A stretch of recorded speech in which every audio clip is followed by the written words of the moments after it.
Well, do you feel absolutely taxed to death? I know that I'm starting to get that way, if not already arrived at that point. It's just never stops. One tax after another, after another, after another. Another property tax hike coming to HRM as the municipality needs to find $70 million. And look, operationally, I get it. The budgets are what they are. That you've got some fixed costs in there, compensation hikes, which are often negotiated through contracts, inflation, capital funding needs, growing demands with a larger population. I get that you're going to have increases when it comes to capital requirements. But you combine the property tax increase of 2.7% with the assessment of 4.7%, which has gone up to that amount. That total is 7.6% increase for property taxes here in HRM. And look, I get it. Like I said, there are costs that are fixed, and it's kind of hard to argue with it. But as each department comes in and states their reason as to why, and their justification as to why they need their increase, at some point, you would think that you would hope that council would at least appear to represent us as taxpayers. But it feels like this council, and not only this council, but all councils since I've been around anyway, here in Halifax, and predating me because I've heard Rick talk about it many times, and we know that it's the case, that council just seems to rubber stamp rate increases and budget increases with very little pushback. And I'm just not convinced that these departments and staff don't do enough and can certainly do more to trim some costs. I'm just of the belief that it's just too easy just to keep coming back to taxpayers with increases and increases and increases. And you couple that again, of course, with other increases, fees through the roof, provincial fees. You've got income tax, one of the highest income tax jurisdictions in North America. And I feel like we're just taxed to death. So that is something that I'm going to ask you about. Are you frustrated with the fact that it looks like you're going to have to dig deeper again this year when it comes to property tax increases in HRM? Again, a total of 7.6% when you factor in the tax rate of 2.7% and the assessments up 4.7%. Do you feel as though that you do not have an advocate, a strong advocate, which would be your counsel, when it comes to these negotiations? And too often do you find that it just gets a rubber stamp? It's just easy enough. It's just easier to just approve it than to try and find cost savings. This is something that you can talk about when we open the phone lines between noon and 1 today. A programming note, of course, it's a Wednesday. That means Dr. John Gillis will be by for house calls between 11 and 12, taking your health-related questions and concerns. Also, it is my goal to have a show this year in which I don't talk about Donald Trump. I don't know when that'll happen, but it's not going to be today, unfortunately. But it is my goal to divert and to try and have less dialogue surrounding Trump. But unfortunately, it's going to be difficult for at least the short term because of what's gone on. And we talked about the tariffs, and this has dominated the conversation. And I asked you the question yesterday, is Donald Trump unhinged? And I got a lot of feedback on it, lots of emails on it, and very few people defending Donald Trump at this point. And it's becoming increasingly difficult to do so, especially when you look at some of the more recent statements that he's made about Gaza yesterday. We've been running it on our newscast, of course, saying that the United States could take over the Gaza Strip, basically flatten it and turn it into, I suppose, a casino or something. I don't know what it's. I mean, it's just beyond ridiculous, the comments that come out of this guy's mouth. And it's if you're an American, I don't know how you're not embarrassed by this guy at this point. And we're only 2 weeks in. But another question that I'm going to ask you to talk about, of course, is has your opinion towards the U.S. changed in the wake of Trump's tariff threats? Has trust been broken, and has your opinion changed? Also, will you think twice before purchasing U.S. products? It's difficult to do so this time of year when it comes to produce, certainly at the grocery store, but other products. But do you look, and are you consciously making an effort to see if what you're purchasing comes from the U.S., and if it does, are you looking for other options? And are you willing to pay more to support local?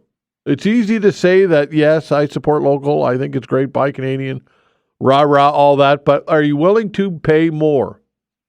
For some people, they just simply can't afford to pay more. It's a bottom line. It's a budgetary item. And I respect that and get that. But if you're in the position to be able to pay more to support Canadian, will you do so? Also, this whole thing about booing the national anthem, the Star Spangled Banner, now I'm hearing that, Canada's getting booed in the United States. Is it probably high time that we drop anthems altogether at sporting events?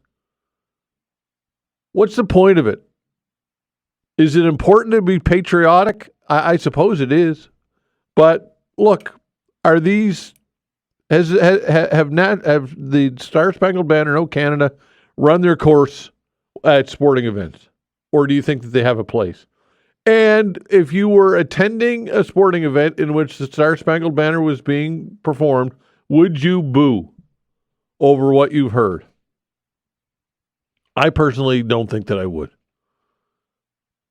Anyway, some questions that you can talk about and we can get into, and I've got some other things in the pile as well. When we open the phone lines, as mentioned, between noon and 1 today. Again, Dr. John Gillis will be by for house calls between 11 and 12.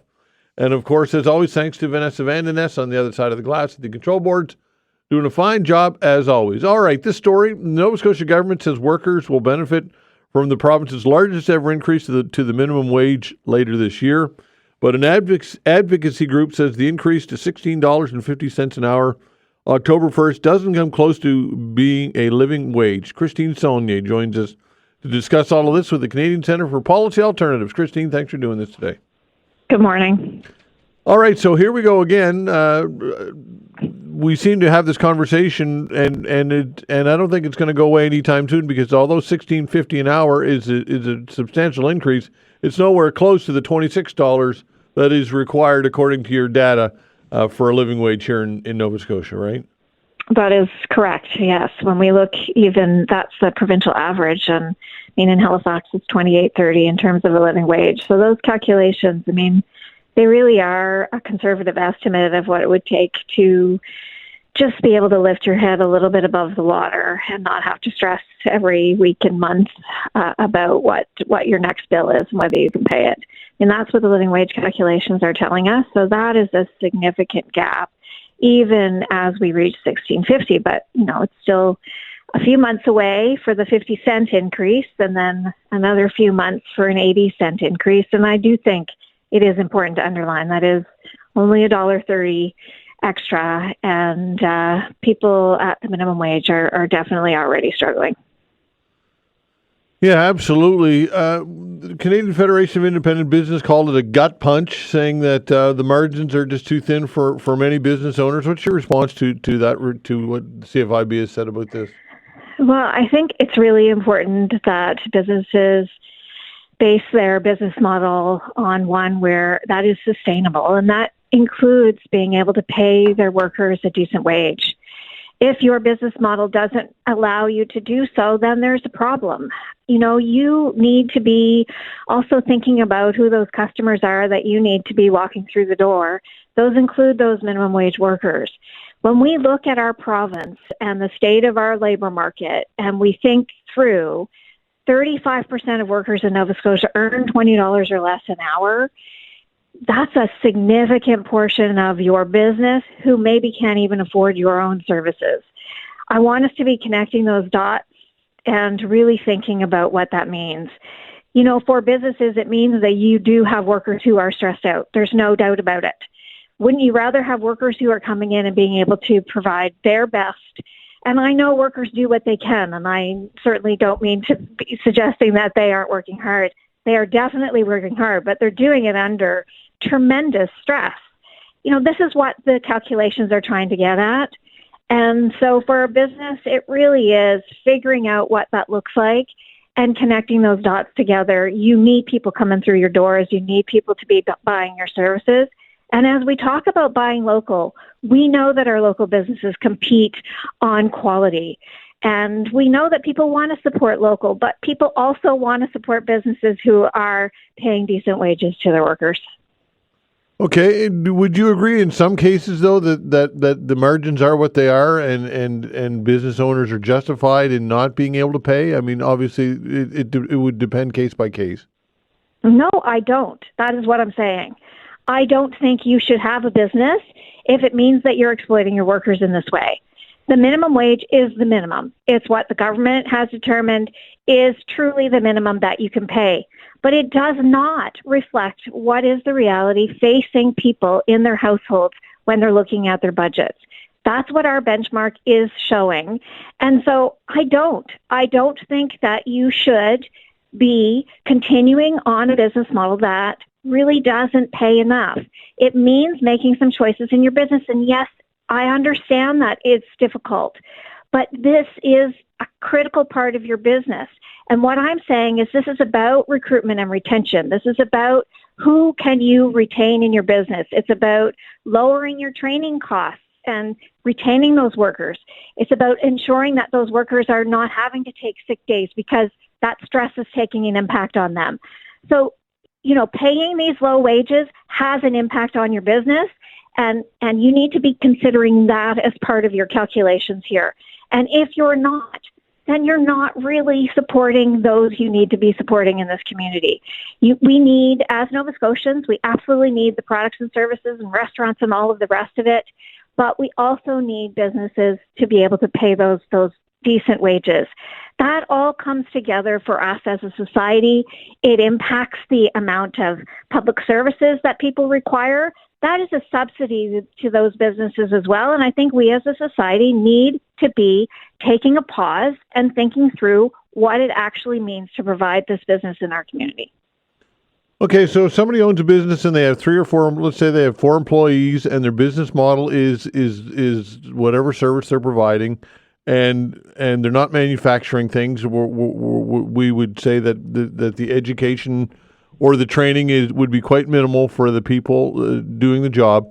And the business model is that the margin is 2% or 2.5% or whatever it is, based on those 4 people making minimum wage. You're saying that person, you would rather see them not have a business at all, not paying any property tax at all, not doing, and just closing up their shop and closing up their doors because they can't pay more than minimum wage. Is that what you're saying?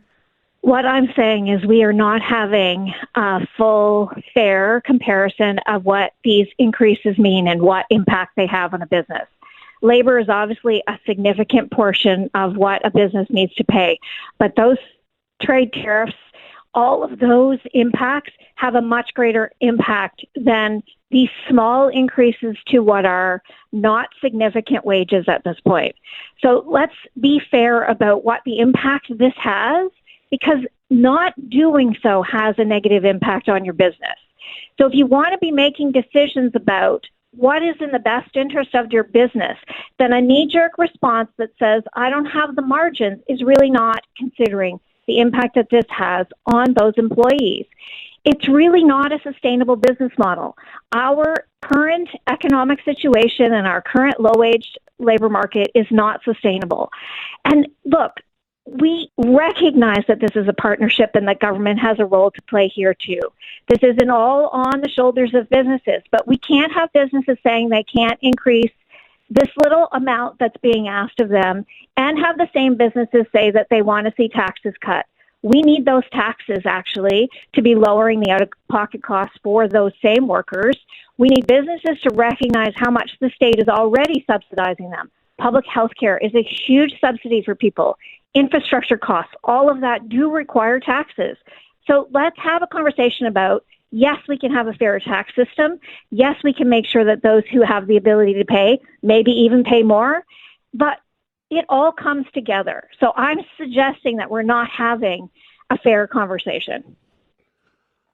Okay, all right. So you're also suggesting that that businesses should pay more taxes and more wages. Is that what you're saying?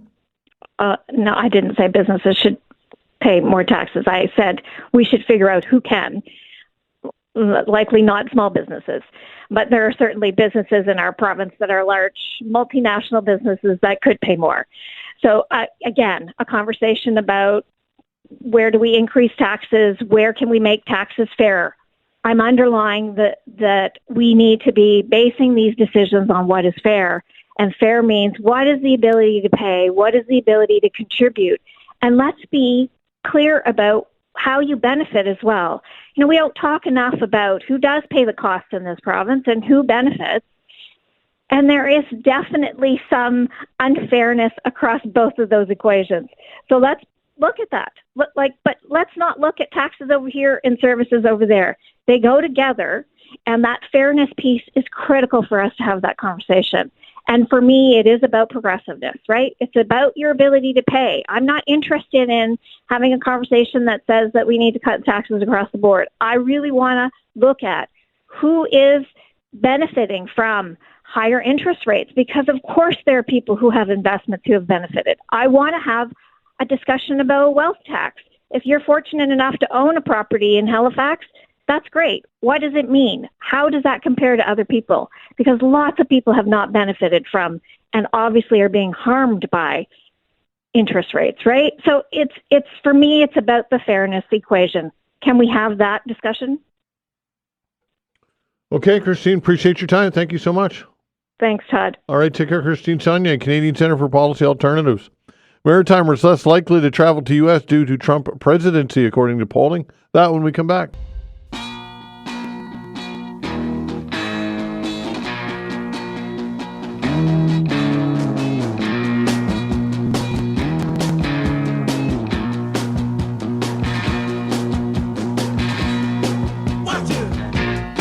All right, amid the tension with the United States and the re-election of Donald Trump, a new poll is showing Maritimers are less likely to head south in the coming year. Joining us to discuss this is Margaret Chapman of Narrative Research. Margaret, thanks for joining us. Good morning. Thanks for having me. All right, so what's the data telling us here? Well, we asked people about their plans to travel to the United States within the next year as a result of Donald Trump's presidency specifically, and 62% of over 1,600 people told us they're going to travel less just for that reason. Are you surprised by that? Well, we had asked the same question in December after he was elected, before he officially took office. And at that time, it was only 37% of people, which is still a large number, planning to travel less. But I think after he came into office and all sorts of executive orders coming into effect, a lot more people. So 25-point difference between December and then late January. And when we asked people an open-ended question to explain why they were traveling or intending to travel less, they talked about kind of three key reasons. One was around just, I disagree with his leadership, his values, the kinds of decisions he's making. Another was around safety concerns, worry about crime, worry about their own personal safety or potential discrimination or civil unrest, that kind of thing. And then the third big theme was around financial matters. So either it's going to get really expensive to travel there if the Canadian dollar loses value, or more like, I want to financially boycott the U.S. I don't want to spend my tourism dollars in the U.S., that kind of thing.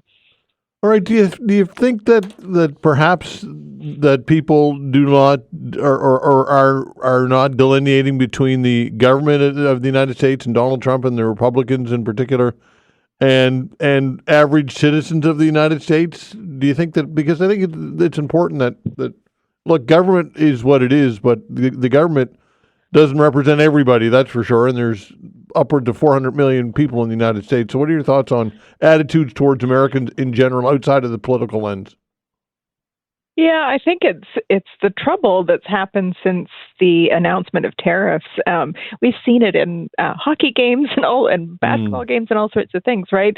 This attitude starts to become polarizing, and people start to kind of put all Americans in the whole country and its government into one box and say, it's us against them. And I think that's a real shame because obviously the two countries have been so aligned and friendly, good neighbors for a very, very long time. And so all of a sudden to see this kind of polarization because of these decisions is, I mean, personally, it's not in our research, but personally, I think that's a real shame.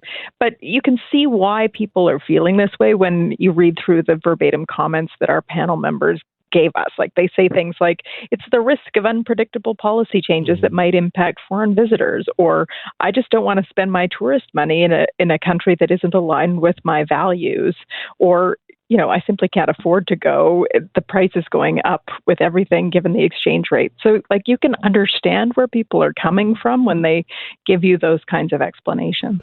Yeah, we've as Canadians, we've almost have an obsession as to how we're viewed on the world stage and by Americans, and if Americans pay attention to us at all. We seem to be interested in this, but I don't know that Americans are. Well, I would say that they're not all that engaged in what we think about them.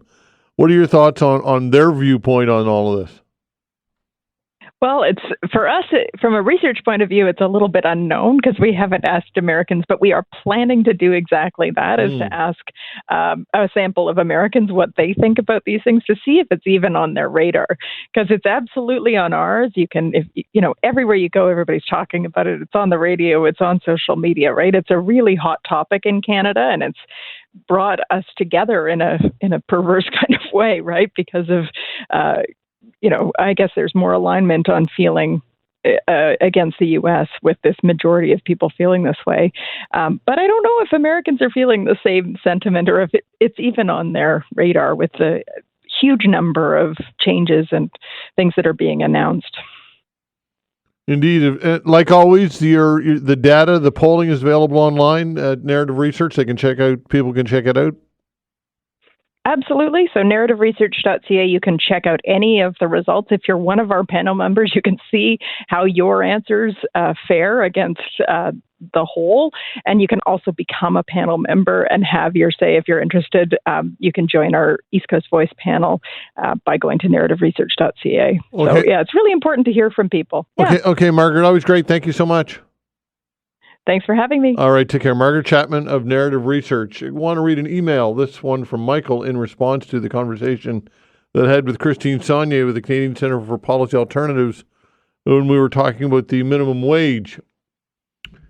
Mike says, that discussion with Christine Saulnier was hard to listen to. She seems to think that there are a field of rocks from which to draw blood, and anyone with an extra dime is not safe with her worldview. Your business is not viable if you won't pay $10 more than the government mandated minimum wage, ?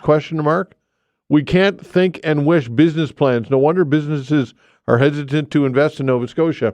Second highest corporate tax rate, highest personal tax rate, another 8% property tax rate coming, rent revenue capped at 2%. Again, weird investment.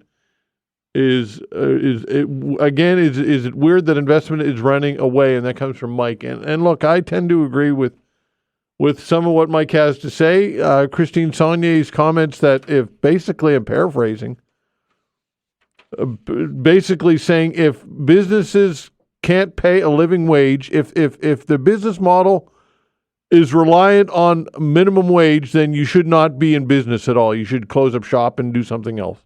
I think I got that right, paraphrasing what she had to say. And don't know that would be the best thing for the region. I'm sure that there are a lot of businesses that are just getting by paying minimum wage. And it's easy to say, well, then you shouldn't be in business if that's all you can afford. Well, those businesses pay taxes, and those people who are making minimum wage, it's certainly a lot better than the alternative of having no job at all. Anyway, again, something that you can talk about when we open the phone lines between noon and 1. Tariffs and its impact on the country. We'll chat with Unifor's National President when we come back.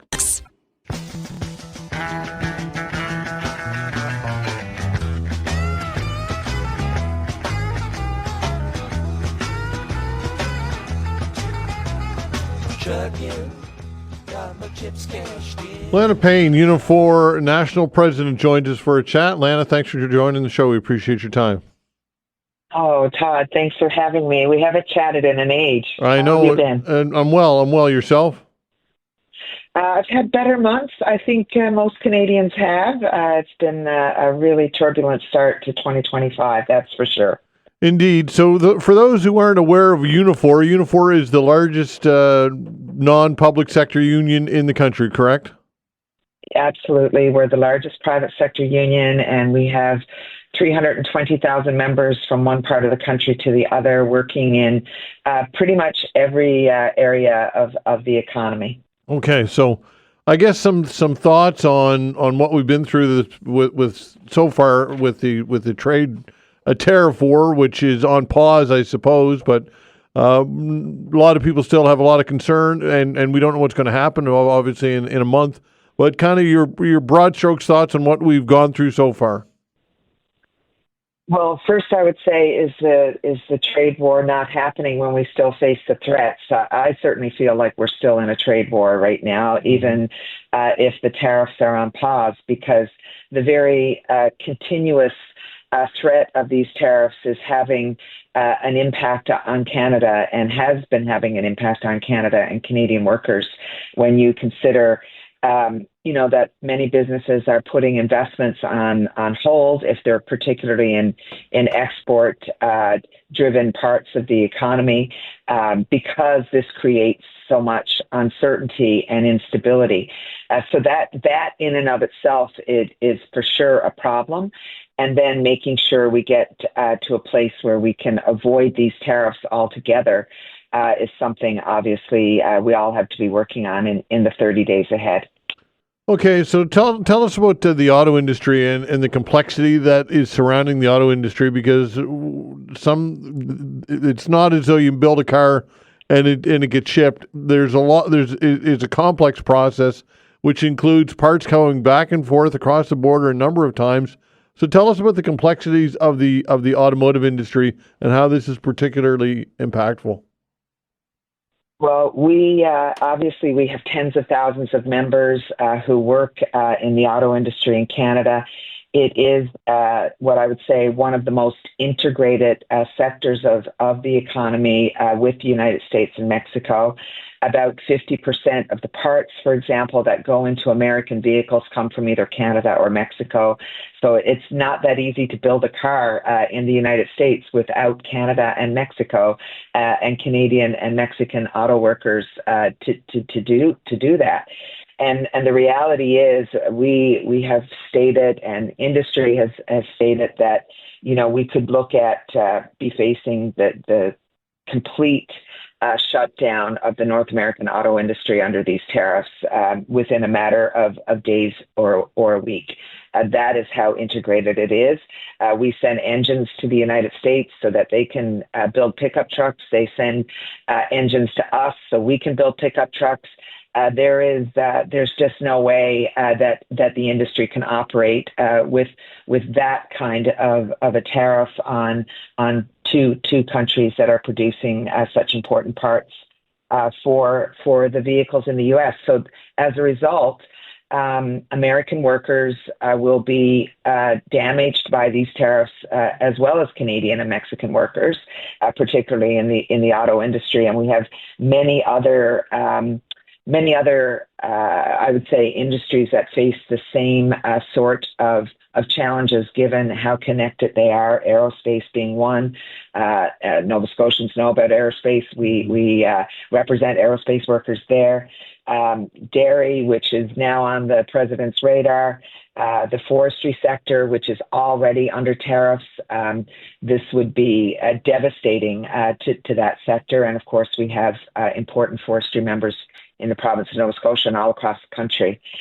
So we're not by any stretch of the imagination out of the woods, and Canada's got a plan for a future in which trade with the United States is going to be turbulent, and that means we have to put some sober thought to what it is we do in terms of our own economic planning going forward. What are your thoughts on the pushback so far from Canada, which has been pretty immense and intense, and some would say patriotic. What are your thoughts on the response from Canada to this point?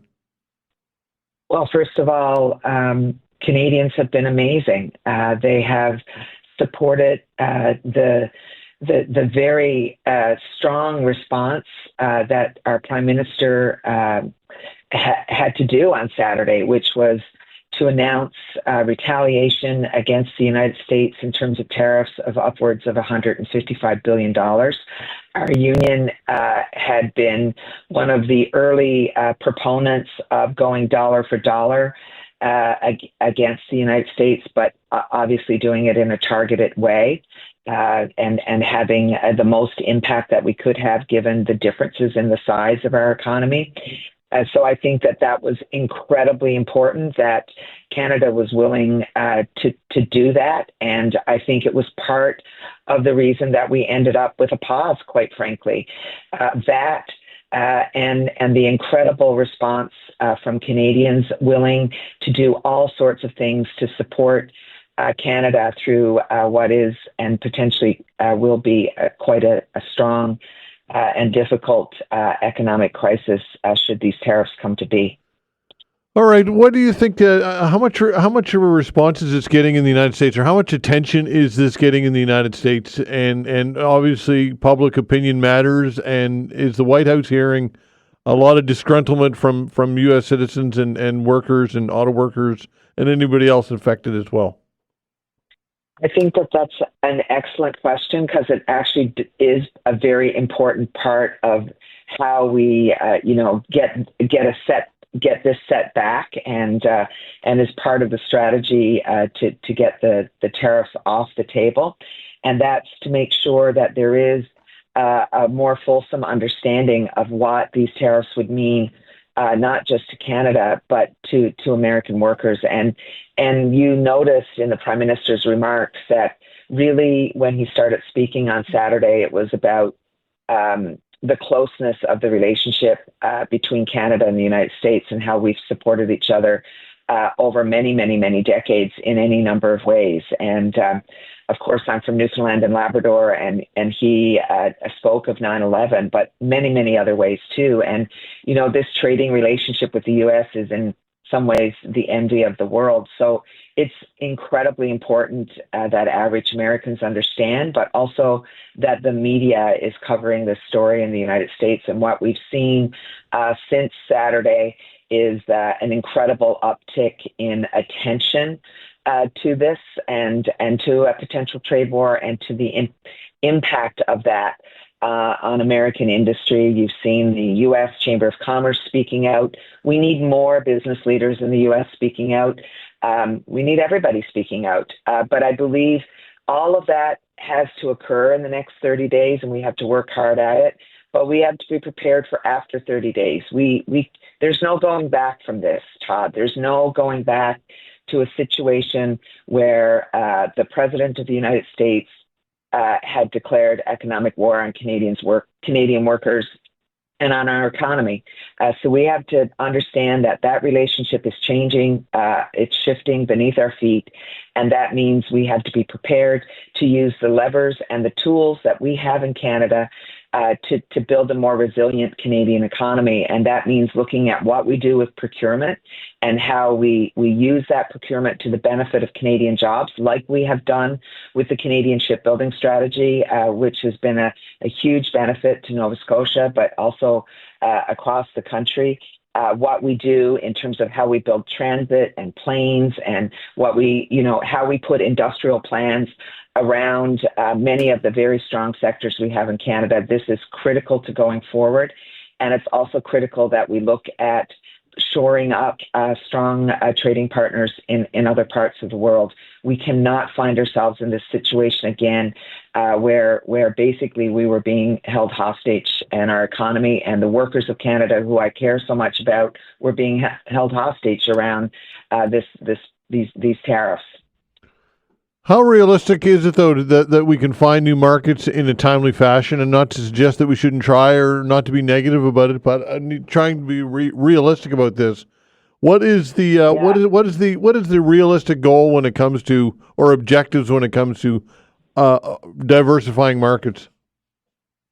Well, this has to be a multi-pronged approach here. We have to obviously figure out how we get to a negotiating table with the United States and look at renegotiating the trade deal.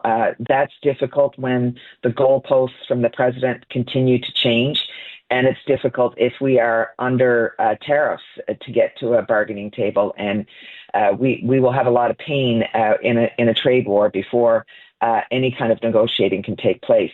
So that has to happen. But we also have to put in place the building blocks in the medium and long term for a more resilient Canadian economy. I will continue to say this because there is a lot we can do immediately to make that happen. There's a lot of infrastructure we can build. There are a lot of rules we can change.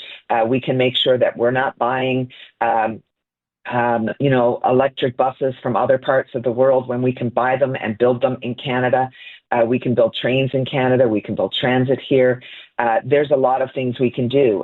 We can look at non-tariff responses if we get into a trade war, which is going to be critically important too. Some of that might include export controls, but also what we do with procurement. You saw all of that in terms of the response from the provinces who've been just really mostly terrific through this in terms of working on a Team Canada response. And then finally, it's the bigger picture of what we must do in the long run. And that means, having bigger conversations with the EU around trade there. There's a lot that we can do because Canada has a lot of leverage, Todd. We have a lot of critical minerals. We have a lot to offer the world, and the world needs what we can produce here. Okay, do you think that Canadians would be willing to pay more to support Canadian products? I mean, I believe in the world that we're in right now that Canadians are willing to do a lot of things that weren't on the table a month ago. Because they understand that this volatility, these constant threats are not good for our country. They are not good for our economy. They're not good for Canadian workers. We have seen Canadians respond in any number of ways, wanting to know how they can buy Canadian. And what I would say is the second part of that argument is how we make Canadian. And let's get back to making as much Canadian as we can. Len, I appreciate your time. Thanks so much. We'll do it again.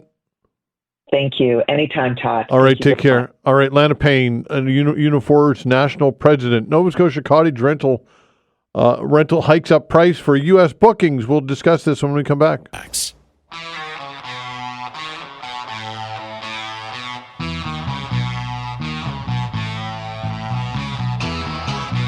All right, joining me for a chat, Lorn Sheehan, a strategy professor at Dalhousie University. Lorn, thanks for joining the show. We appreciate your time, of course. My pleasure. Good morning, Todd. All right. So I saw a story on our website. I'll read a bit. Actually, no, it's on the CTV website. The headline, a Nova Scotia cottage rental owner is charging an extra 25% for any bookings coming from the United States. And this is something that is obviously an emotional response, a rallying cry, and you feel as though that there'll be more of this to come, eh? Well, I certainly understand where that's coming from, and I've heard from your previous callers about the stance that Canadians are starting to take to try to symbolically, if nothing else, push back on what's being proposed as levies on us, on our products. Okay, so do you feel as though that people are willing to put their money where their mouth is and pay more? Well, that's a good question. So whenever you raise price, and that's what effectively a 25% increase in the cottage rental owner's bill is going to be to whatever Americans stay there, basic economics would dictate that's going to decrease demand. So it's a little bit of a risk. It might also create a little bit of a bad feeling for those Americans that might be trying to book that and realizing that they're being charged more simply because they're American. That might not resonate so well with those customers coming from the U.S., but it's a message that this particular fellow wants to send. Yeah, sustaining the momentum, I suppose, will depend on what happens in the coming months. If in fact a month goes by and the tariff war looks as though it's easing and Trump backs away from this, then this sentiment will likely decrease as well, I suppose, eh?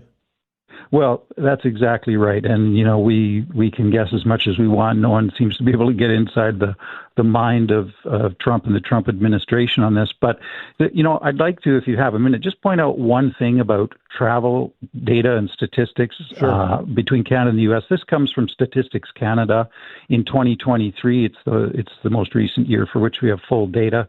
2024 data is not in yet. But looking at travel between Canada and the U.S., so Canadians travel more to the U.S. There are more Canadians, 4.5 million more Canadians travel to the U.S. than vice versa. So what that means is that we have a travel deficit with the U.S.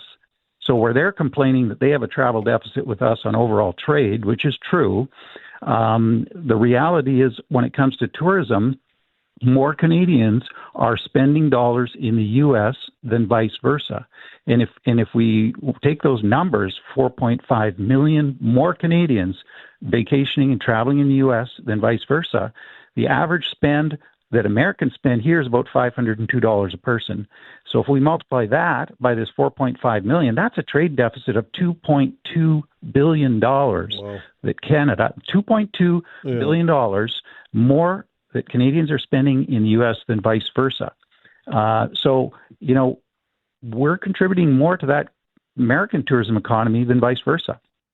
Well, economy of scale would determine that, would it not? I mean, just sheer numbers, we know that they've got 10 times our population. So that would be that would be at play, would it not? It would. I mean, in a sense, though, if you look at that, we're 40 million people. They're 335 million people. You're right. It's almost 10 to 1. But if you looked at those numbers, you'd say, well, gee, shouldn't there be more Americans coming to Canada? There's 10 times more of them. But no, it's the other way around. Right. So that's the interesting thing about this data. And so I guess the question that probably a lot of Canadians are starting to ask themselves right now is, do we want to continue to support the American tourism economy more than they support us? Maybe we should travel to Mexico. They're a good trade partner. They're not violating the Canada, U.S., Mexico trade agreement. So maybe we go there if we're seeking a warm weather vacation. Maybe we travel more in Canada.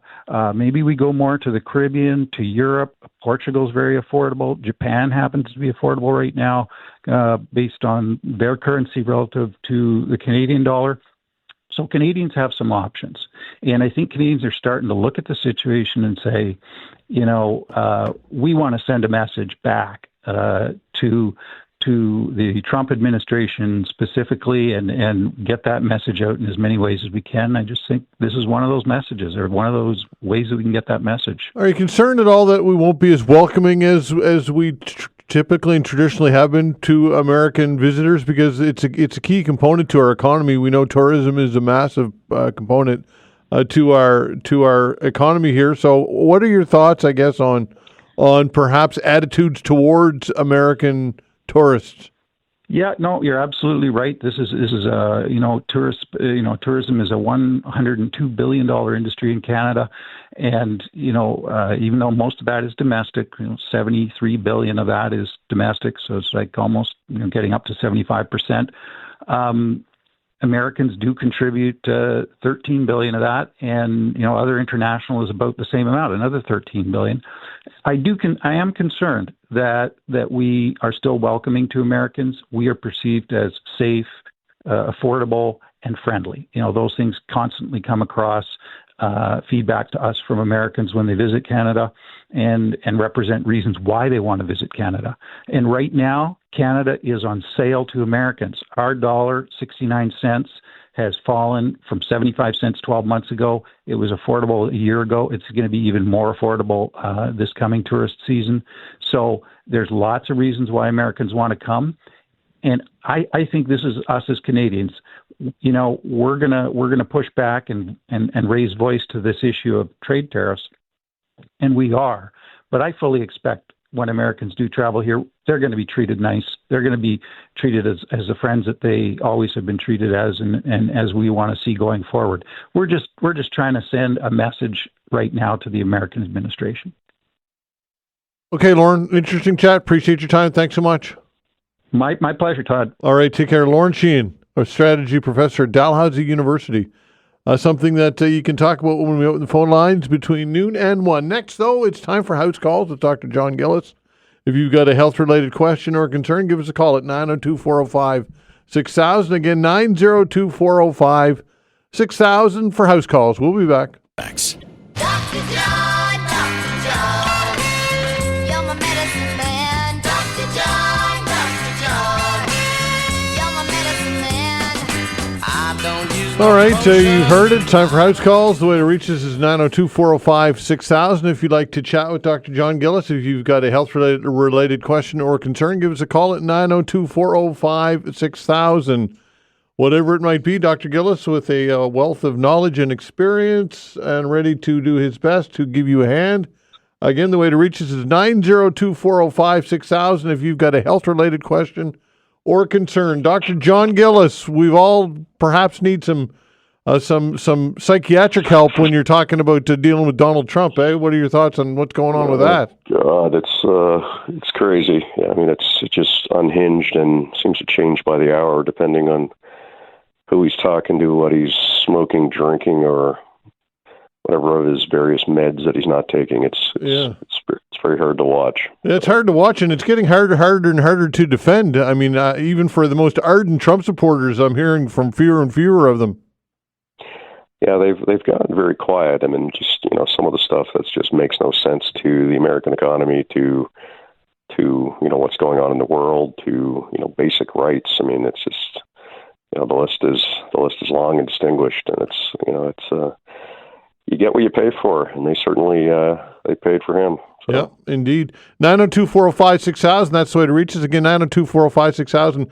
The whole talk of the 51st state, one of the things that comes to mind is how would you ever deal with things like healthcare, in which we, of course, have a public healthcare system here in Canada, universal healthcare. I mean, that to unravel that, it's just basically, it's nonsensical, the whole thing, in my opinion. What are your thoughts? Well, I mean, all of it's nonsensical. I mean, if Canada were to join the U.S. at some point, presumably we'd be more than one state in 50. We'd be a tenth of their population. Presumably they'd, look at it as more than one. But, I don't know very many people who want to do it. Healthcare is one thing, but just the entire mentality of, guns and other issues. And even I read a piece on the weekend of, the U.S. is becoming two countries of two mindsets of red states, blue states who see things completely differently. And, would you even be joining one country? It's such a shit show. Yeah. I don't think it's getting any better. And, it seems you think it can't get worse. And, suddenly he's taking over Gaza and he's going into Greenland and sending prisoners to El Salvador. And it's tough to watch. It is indeed. Okay, 902-405-6000. Listen, I want to get your take. You obviously, this hits close to home for you for sure. Is this assault on some of your coworkers? Emergency. It was at the QE2, not Dartmouth, but an emergency room setting nonetheless, and a very serious assault impacting 2 employees. That's got to be unsettling. And what are your thoughts, I guess, on what happened recently in the ER? I mean, there's a lot of thoughts. I worked that evening in Dartmouth, and somewhat to my surprise, given that the QE2 was shut down for a period of time, the shift wasn't that bad. But there's a lot of angst, among the staff. There has been for a while. I mean, Emerge has been a dumping ground for a long time. Everything goes there. The staff are overworked. Don't have the support. I think many people feel that we need. In a lot of ways, the place is backed up. People are, patients are waiting. They're cranky. They're stressed. Add in mental health issues, addictions issues, and you set up a powder keg. And this was bound to happen. We have very lax security protocols. We have little to no security cameras, and it's nobody's fault specifically, but the security staff that are there are third party. Hires that are not trained to deal with people who are violent, having mental health episodes, or impaired by something. Mm-hmm. And frankly, it was a matter of time before this was going to happen. But I think the issue is broader. Is that the place has just been treated as a dumping ground for years, and magnified by the family doctor shortage, magnified by people doing telemedicine and sending everybody in, magnified by, shortages of specialists. And, the pressure has ratcheted up, but the support has not changed, and nor has the safety and protection. Mm-hmm. Now, some measures have been taken since this has happened, and, I think an effort is being made to, improve security, but I mean, basic things like, locking doors, metal detectors, how people are dealt with when they're violent. I think folks are trying. It's really far behind, but, there's a general, lack of respect and a lack of caring, in general that seems pervasive. And, I'm there part-time. I don't, feel the brunt of it the way some do, but you can just see the angst amongst the staff who are there, all the time and are front line with people who are, physically and verbally abusive to them on a constant basis. And, enough is enough. Yeah, and retention's got to be an issue here. You got to hear people saying, look, I've had it with this, I'm sure, regularly. I've said this before, and there are a lot of senior nurses who have left for, daytime jobs or jobs that are less stressful. There are docs, myself included, the more experienced ones who, are, have and or are taking a look at, why am I doing this anymore for, a lot of reasons. And I think, a big reason why a lot of people stay is, they ultimately enjoy the work. They feel a sense of duty to the community and to keep providing service. But when you're constantly getting trampled on, the desire to keep doing that fades. And, it's tough, particularly for the people, the nurses, the medics, the docs, and the support staff. And we can't forget about the support staff, the people that are, registering people and answering the phones who are getting yelled at when, it has nothing to do with them, the wait times. Indeed. Okay. 902-405-6000. Let's talk to Don. Hello, Don. Oh, good morning. Hi. Go ahead, Don. Hi. My wife is 68 years old, and she's been running for 40 years. She's the perfect weight. She does not smoke, drink. She eats well. But she has high blood pressure, and I'm just wondering what that may be the result of, or what might cause that. Well, there's a whole list of things that can cause high blood pressure. I mean, the most common cause of high blood pressure is, what we call benign essential hypertension, which in English means just because of genetics and the way people are wired. Some people, as they do with cholesterol, will get high blood pressure or high cholesterol because of their genetic makeup and how they age through no fault of their own. Right. Other times when we, dig into it and pick it apart, we do find some secondary causes, that are, less common. Diet is a big one. Some people think they eat well, but when they actually pick their diet apart, maybe they're eating low calories or what have you, or a lot of protein, but they're crushing the salt. Salt drives up your blood pressure. So it's important to, look at what, the breakdown of what you're eating. And it may well be that that's not the case. And then there are other medical conditions, hyperthyroidism, some rarer things that you'd want to look at. Some medications that, can drive blood pressure up, stimulants and that sort of thing, anti-inflammatories.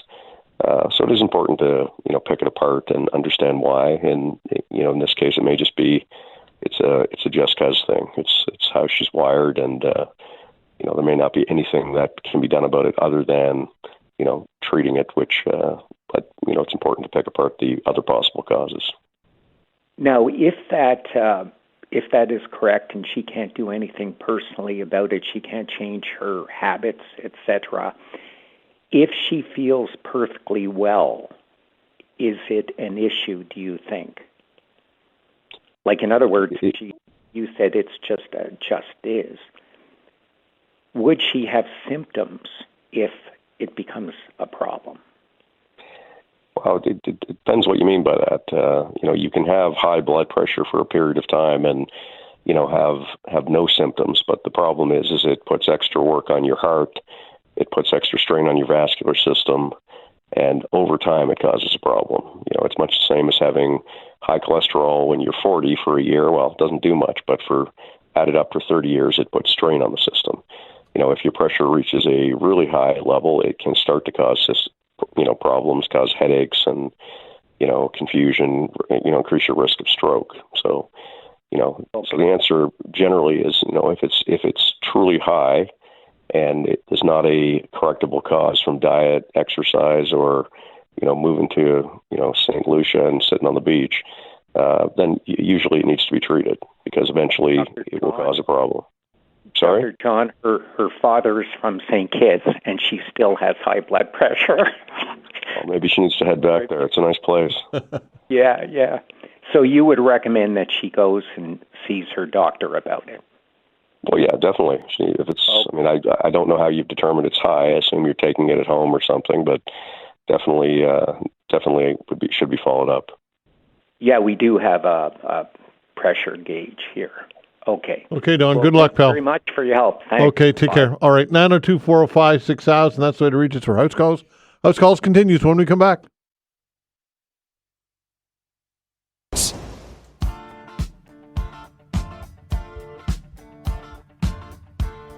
All right, it's House Calls with Dr. John Gillis. If you've got a health-related question or concern, give us a call at 902-405-6000. That is the way to do it. Again, 902-405-6000. Matt, hello. Hey, how's it going? Going well. Good. So I just wanted to get the doctor's opinion on a couple of private clinics that I've seen pop up in Ontario. We've got the public system, but I feel like a lot of people are just going in because it's free. Like, you got something that really doesn't need a doctor's immediate attention, yet you go into Emerge because might as well. And then it's bogging down the system for people that could really use it. So you've got a ER list that's, hours long, rather than you can just go and pay for the private healthcare in Canada still. And I don't know if they're going to have specialists or not, but they'll have a GP that'll see you same day. You can get an MRI that same day. What would I'm just curious what the doctor you have here is his opinion. Not really sure I follow your question. Sure. So there's a couple private healthcare clinics that have popped up in Ontario, and you go in, you pay the doctor out of pocket, and then you get same day quick healthcare rather than waiting for ER and then being put on a wait list for an MRI maybe a month or two in advance. Am I explaining myself well, or do I need to? Not especially, but I think I get what you're getting at. So it's great if you have something simple and you can go and get something simple dealt with. Some people going to Emerge are doing so because they have something simple. Some people are going because they have something much more complicated. Right. And some people can't afford to pay privately, so the interface is quite complicated.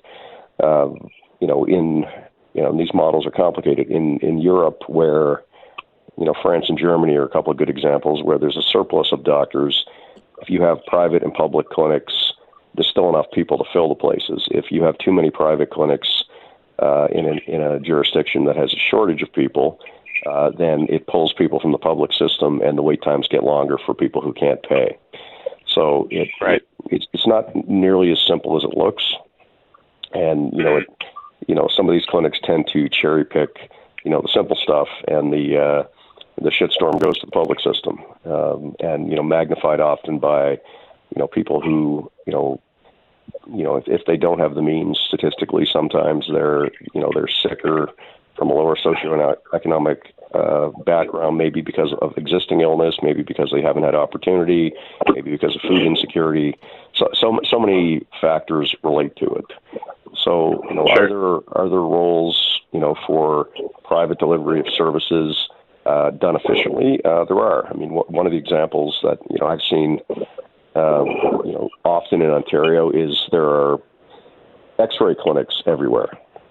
And if you look at these X-ray clinics, they're private entities, but they're publicly funded. So you pay with your health card.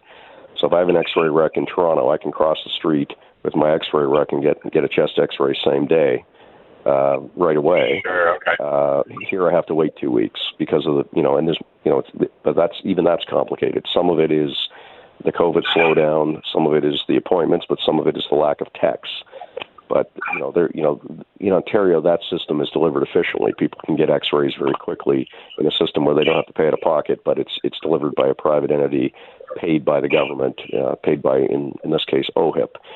So there are examples where it does work. There are examples where privately delivered, publicly funded surgeries work well. Again, as long as it's not just the easy stuff and the cherry picked stuff. So it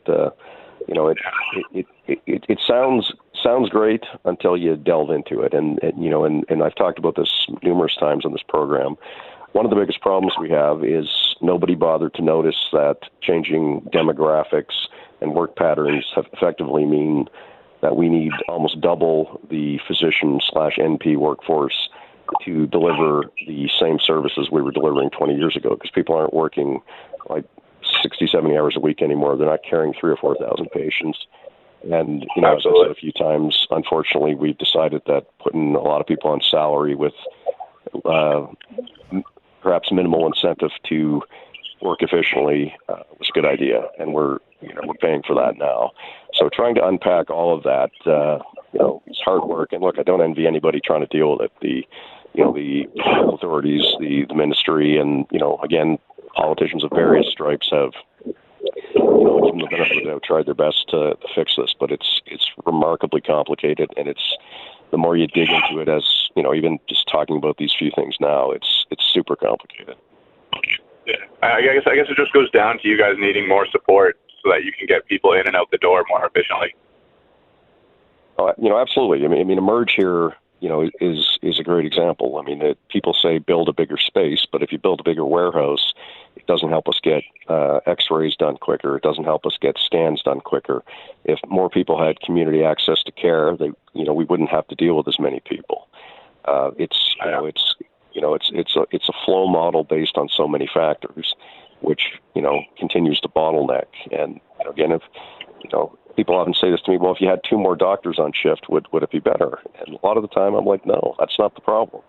It's that I don't have a bed to see people. I'm waiting an hour for an X-ray because the X-ray department is so backed up because of the volume, or they don't have enough techs. Again, there are people there that.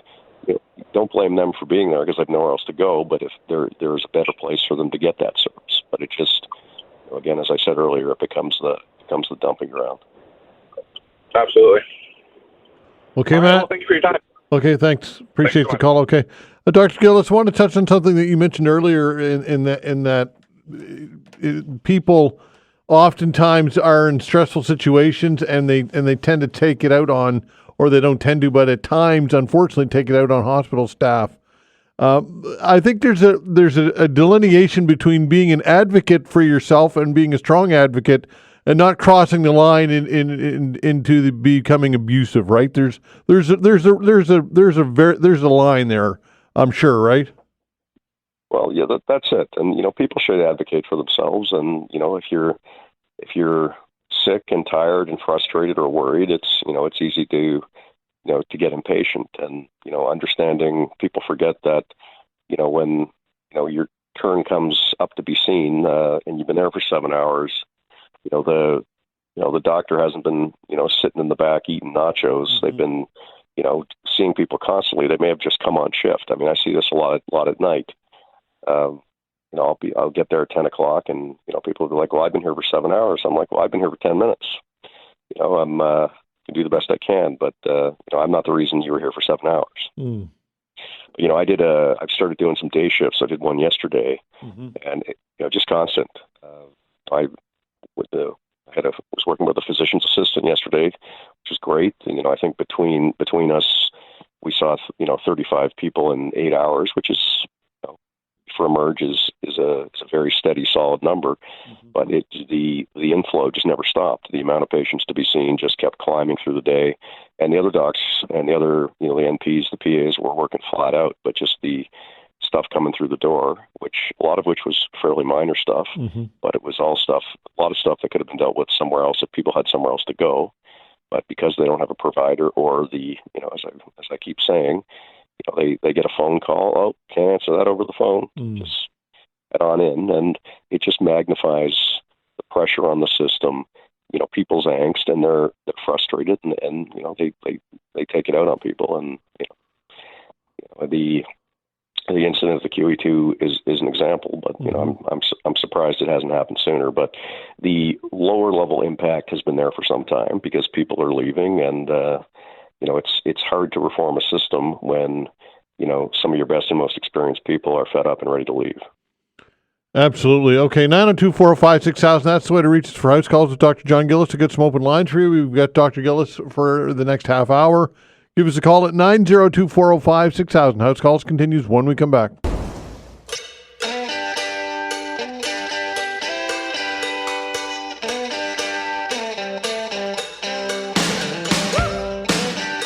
All right, it's House Calls with Dr. John Gillis. Give us a buzz, 902-405-6000. If you've got a health-related question or concern, now's an opportunity to get some advice from Dr. Gillis, 902-405-6000. Before I go back to the phones, an email question from Tom. Tom says, I'm an active senior, but I suffer with leg cramps through the night and when I get up in the morning. My doctor recommended magnesium citrate, but the side effects are uncomfortable. Is there anything else that I could try? That comes from Tom. Yeah, there's a lot of causes of leg cramps. Some of it's dehydration, some of it's lack of stretching. It can be electrolyte abnormalities. Unusual to have side effects with magnesium, so I'd maybe dig into that a little bit and try and figure what that's about. And sometimes leg cramps are mistaken, for restless leg syndrome, and people just feel jumpy, and they often will describe that as a cramp when it's really more the restless leg, which, there's another series of treatments for. So those are a few possibilities. Okay, fair enough. 902-405-6000. Paul, hello. Hi, guys. How are you today? We're well. Good. Doctor, I have a question. Is your doctor the only person that can actually fill out, medical paperwork for you? Like, I have one that I have into my doctor for tax reasons, but is there anybody else other than my doctor? Because it's probably been 5 months and it's still not filled out. And I'm just thinking it's going to be a while. So is there anybody else other than my doctor is there a way I can get these filled out? Or? Well, it depends what it is. What do you mean by medical forms? And what do they say on them? 2 years ago when I got cancer, they told me that I can fill out a tax form, for certain things, for, the supplies that I've been buying and all that. So I went out and got the form, but he's just so busy that, he's not able to get the forms filled out. So I'm just thinking, is there any other way they can get filled out and stuff? Because I want to get it done before taxes again. So I don't know. It's just been a while. So yeah, are you talking about a disability tax credit form? Yes. Yeah, that very specifically, I think it requires an MD. You might be able to get a nurse practitioner to do it. Oh, really? Okay. To be honest, I don't know the answer. I fill them out from time to time. Yeah. I think it says MD, but I think an NP could likely do it. Other than that, probably not. Okay. The other trouble with a disability tax credit form is, don't think this. I don't know what your case is. This is not a slight on you in any way. Some of the people doing taxes and stuff are, push these on people. If you actually read them, you have to be very disabled, unable to feed yourself, unable to dress yourself, unable to walk, unable to do things to actually qualify. And, sometimes, there frankly is a reticence by providers to fill these things out because they don't think people qualify. I don't know if that's the case with you or not, but, I never even knew that. To make sure. Oh my gosh, actually, that's a really good idea. I will do that first, and then I'll go from there. But thank you for the information. Okay, thanks, Paul. Good luck. Take care. 902-405-6000. Dave, hello. All right, thanks for taking my call. Sure. I had recently had a friend of mine. He was going through cancer, and they gave him a clean bill of health for 3 months. They said he was going to be good. Well, the other day he got a call from the oncologist office saying that he better get his affairs in order, and because things aren't looking very well. So they left him like that, and they called him again the next day, and they said, by the way, sir, we're sorry, we called the wrong person. Now, his wife and him were very, very shaken by this, and I'm just wondering if there's a legal issue there that he may be able to pursue. I'm going to hang up and listen to your response on the radio. Thank you. Okay, thanks. Well, I mean, I guess the first thing is if it's not bad news, be happy about that. People make mistakes. Somebody probably mistook a file on a chart, and I don't know what pound of flesh you'd be looking to get because somebody made a mistake. Certainly somebody should apologize for that, but mistakes do happen. It's unfortunate, but if I thought I was having a really bad outcome and someone called me and said, look, I'd probably be happy about that, and I'd probably expect an apology for it, but I don't think I'd be looking for retribution, but that's just me. Fair enough. 902-405-6000. If you've got a health-related question, give us a buzz. Again, 902-405-6000. February 4th this week was World Cancer Day, and some polling done by Angus Reid, 81% of working-age Atlantic Canadians would struggle to save for retirement if faced with a cancer diagnosis due to substantial out-of-pocket costs. When asked who should bear the main responsibility for dealing with out-of-pocket costs, the provincial government was the top answer for 31% of Atlantic Canadians. When asked what are the top three most important areas for government investment, in more than half of Atlantic Canadians identified covering more out-of-pocket costs for patients undergoing treatment, and roughly 1 in 4 identified extended job protected leave to 26 weeks. So I guess the reason why I bring this up, Dr. Gillis, is that we often talk about cancer and the health ramifications, but the added stress of on people's finances adds to all of this as well. And I'm sure that you see this regularly, people suffering and dealing with out-of-pocket expenses. We have a universal healthcare system, but it certainly doesn't cover everything. And I think it's important that we have these conversations. What are your thoughts? No, that's right. And, there's a lot of hidden costs and things, the things that people don't expect. And, when people are already struggling to make ends meet for a variety of reasons in a tough economy, it makes it hard to prepare for these things. And, I think it's an education piece. I think it's something people need to think about. There are ways to, for funeral expenses and this sort of thing, there are, ways to, buy coverage or save for those sort of things. It's a depressing thing to have to do in some ways, but, you don't want to get caught. And, it's important to have conversations about, keeping yourself healthy, but being ready if something does happen. But, like I said, it's not easy for people who live paycheck to paycheck and can struggle with these things. Indeed. 902-405-6000. This story on the CTV website, federal officials on Thursday approved a new type of pain drug designed to eliminate the risk, this is out of Washington, of addiction and overdose associated with opioid medications like OxyContin. The U.S. Food and Drug Administration said it approved Vertex Pharmaceuticals' Journevax, I'm not sure if I'm pronouncing that correctly or not, for short-term pain that often follows surgery or injuries. Have you heard of this drug? I'm sure you must have, Doctor. Yeah, I mean, it's nice to see something, coming on the market that's a little different. We haven't had a lot of new stuff coming on the market, and again, I haven't seen this in action yet, but I suspect we will. Start to see it. It works by, affecting how the body perceives and sends pain signals. And, having another drug in the arsenal will be helpful. And again, trying to find that balance. Some people do need opiate medication. For a long time, it was far too widely prescribed. And, then it went the other way where it became, the devil. And I think we've settled into having a better understanding of, appropriate usage, but having other options is always super appreciated. Building up tolerance to drugs, this has got to be one of the main issues, or one of the key challenges, I would think, with opioids or any drug for that matter. The body tends to develop immunity to these things, or a tolerance, I should say, to these things. How do you deal with that as a doctor, as somebody who deals with pain? And as you mentioned, drugs is something that is a part of the arsenal that you can use, along with physio and other avenues as well. But how do you deal with tolerance and developing to certain drugs? Well, I think that there's a few things. Trying to find different ways to treat the pain, so having different options, is helpful.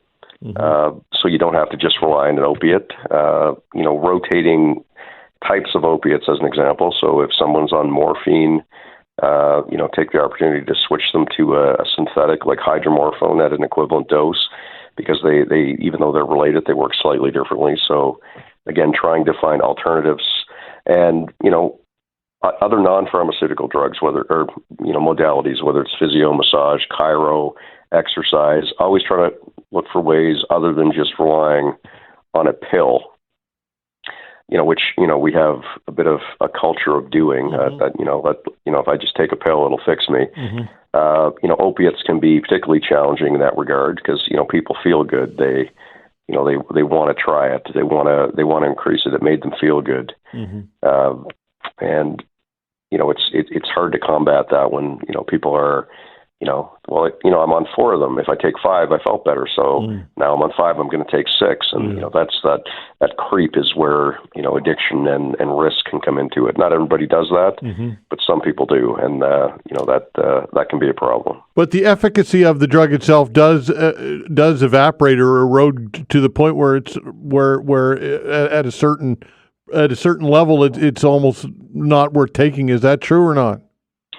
Yeah, some do, some don't. That can be the case with opiates, although, it's not as sort of fast as people think it is. I mean, people can be stable on a dose for a while, but, their pain can change too. I mean, it can get better, it can get worse, and it really has to be evaluated on a case-by-case basis. Fair enough. 902-405-6000. We've got Dr. Gillis to the top of the hour. Got some room for you as well. 902-405-6000. House Calls continues when we come back.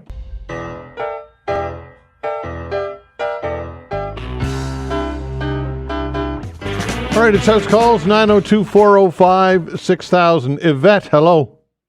Hello. How are you? I'm well, you? Fine, thanks. My first call. Great. Thank you. Hello, Dr. Gillis. Good day. 5 years. Hello. I think it's time you had Ashley McIsaac again at the in Spryfield.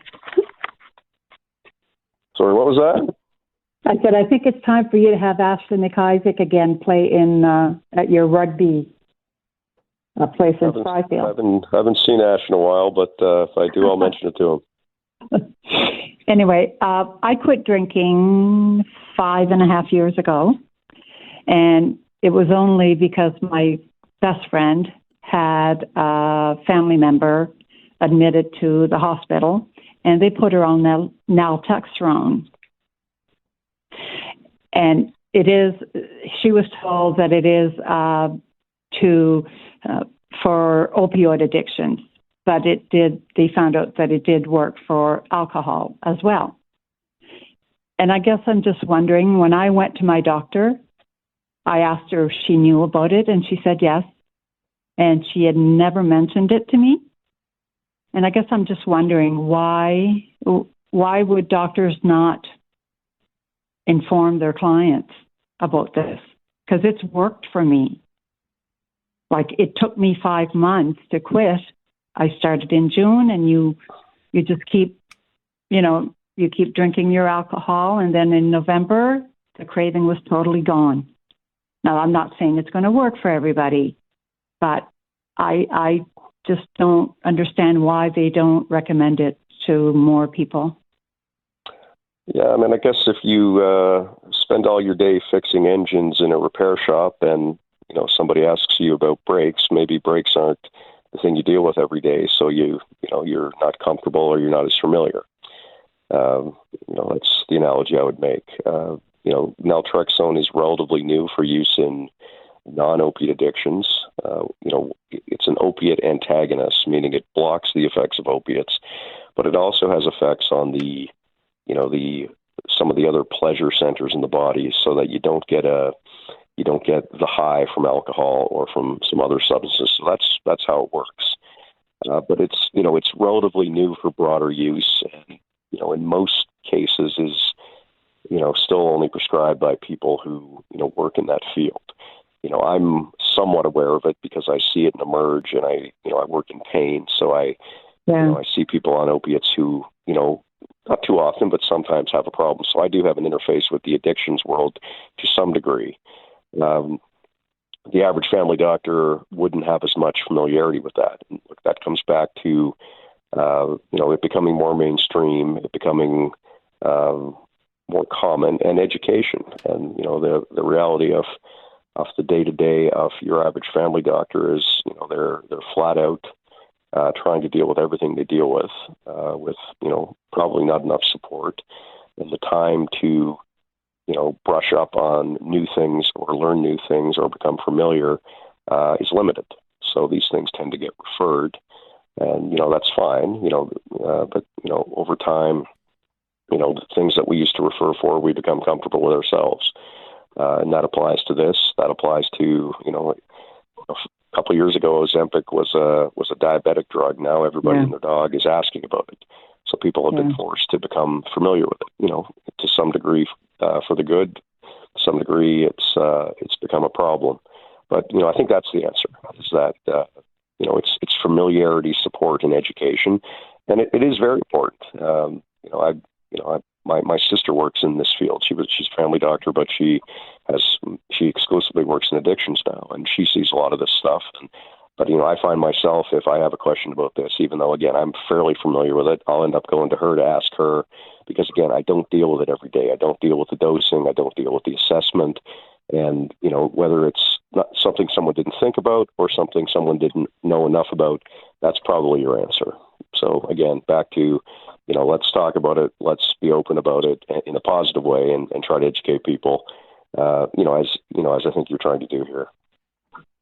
Okay, because I know someone who went to rehab, and they had never heard of naltrexone, and they took this person off the naltrexone. Yeah, that doesn't make any sense. No, I know. Yeah. Okay. That's great. Thank you. Okay, Yvette. Thanks for the call. Thank you. All right, take care. 902-405-6000. Eric, hello. Hi, Todd. How you doing? Well, you? Yeah, not bad. I'd do better if I had a 20-year-old body again. Yeah, Anyways, Dr. Dr. Gillis, listen, I use tramadol. I've been using it for a long time, but I don't use it consistently. But I've been prescribed to me for the last 5 years. As far as you know, are there any... Because they advanced it to being an opioid now, and it wasn't when I first started using it. So, are there any long-term side effects that are attributed to this? Do you know? Long-term side effects. Tramadol is a synthetic opiate that has some serotonergic properties. So it affects, serotonin. So it, which is a chemical that affects mood. A simple explanation, and it's a little more complicated than this, is that it is an opiate, but it has some mood improvement properties, almost like an antidepressant. So sometimes it's useful in that regard, and it also, to some degree, is less addictive than some other opiates because it doesn't tend to give people a high, but it still can be addictive. Any opiate can be. Tramadol became the drug du jour in, a lot of sports circles,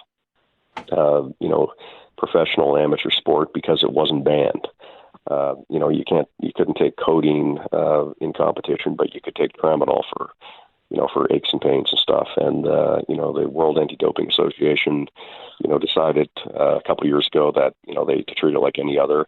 So, and it's much the same as the regulators have. So it is, it's considered a mild and safer opiate, but it is, it probably needs to be regulated, as it has been.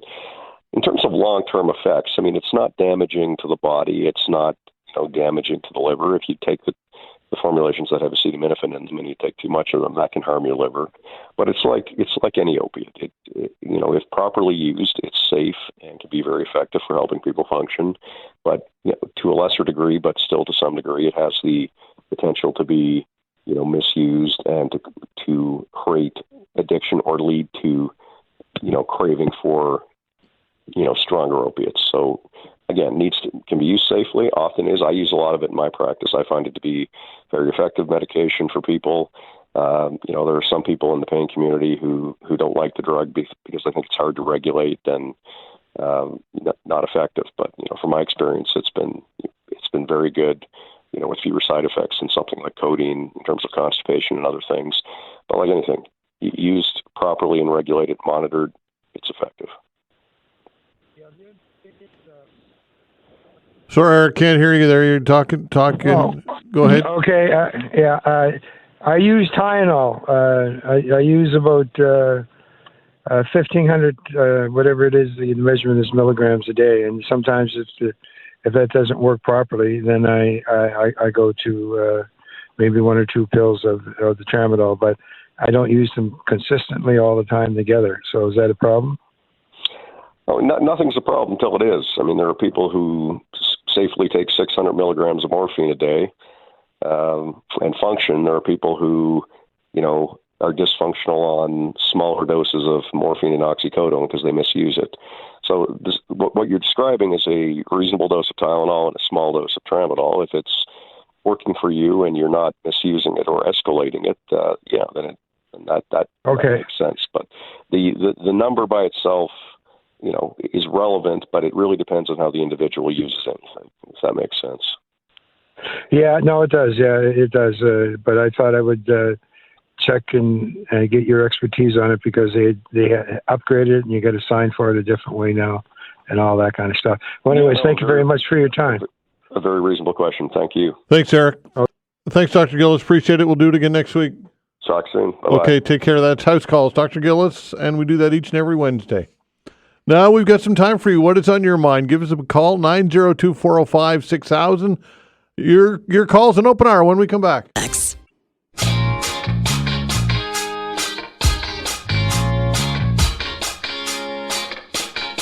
All right, taking your calls, 902-405-6000. That's the way to reach us. Again, 902-405-6000. Do you feel as though you are taxed to death? I know that I'm starting to feel that way, and I get it. Look, we need to pay taxes. I understand that services, healthcare, all these things are expensive, and we need a public sector. I understand that they play a key role in all of this. But at some point, you have to say enough's enough, and you can only squeeze so many ways and so hard. At some point, it's enough. Another property tax hike is likely coming to Halifax, to HRM. They need another $70 million in order to meet their budget of $1.3 billion. That equates to a tax rate increase of 2.7%. That on top of the assessment of 4.7% increase, and that's a total of 7.6%. So council will be deliberating this, and obviously there'll be a back and forth, and I'm sure that they'll come off that mark a bit. But again, do you feel taxed to death? And you can say, well, it's only $189 for the average family household. You can sustain that.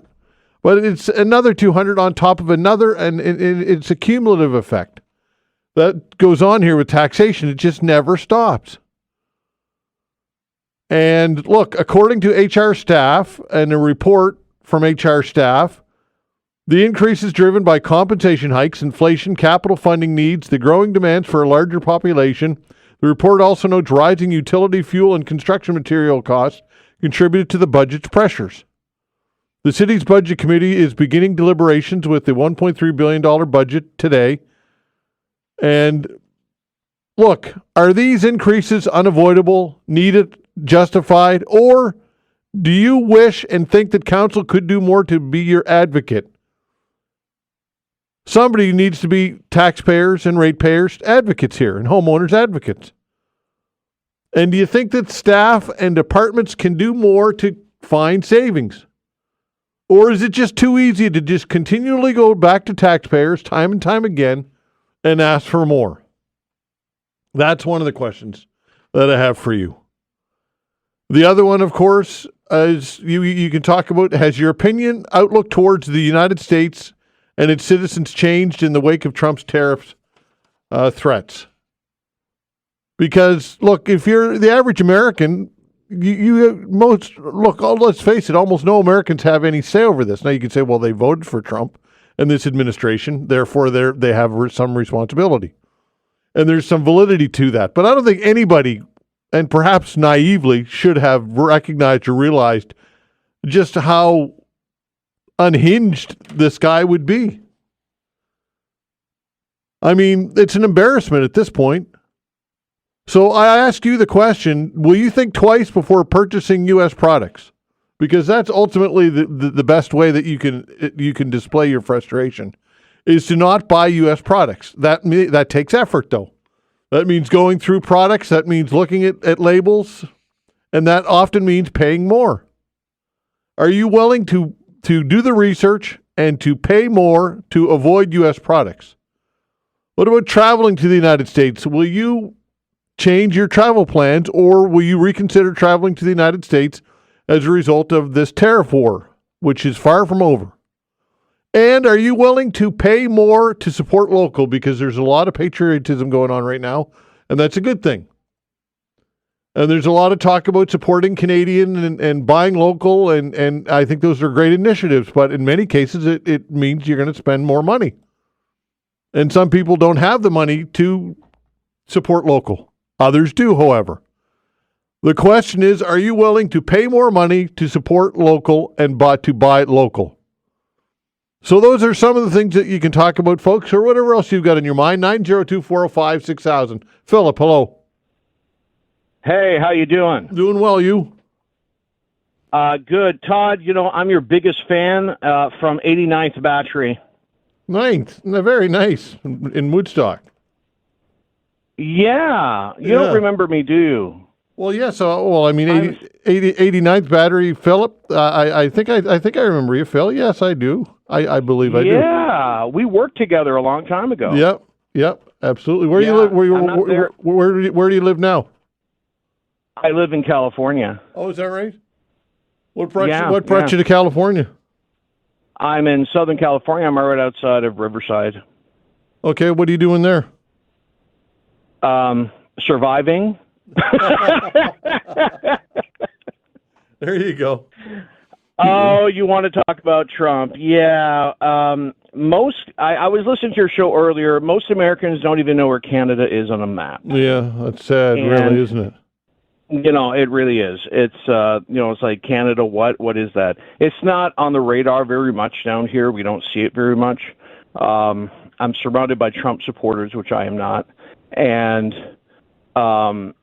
it's a cult. It's really a cult of personality, personally, and it's going to be interesting. Why don't you ask me some questions and I'll answer them? Well, I mean, are you concerned with the way that Americans are perceived here, or do you think that Americans don't? Yeah, hello. Yeah. I mean, I've been following it on my Facebook with, I have a lot of friends still in Canada, and I've been following it, and there's obviously a huge backlash, and it's kind of interesting because, it's David and Goliath, right?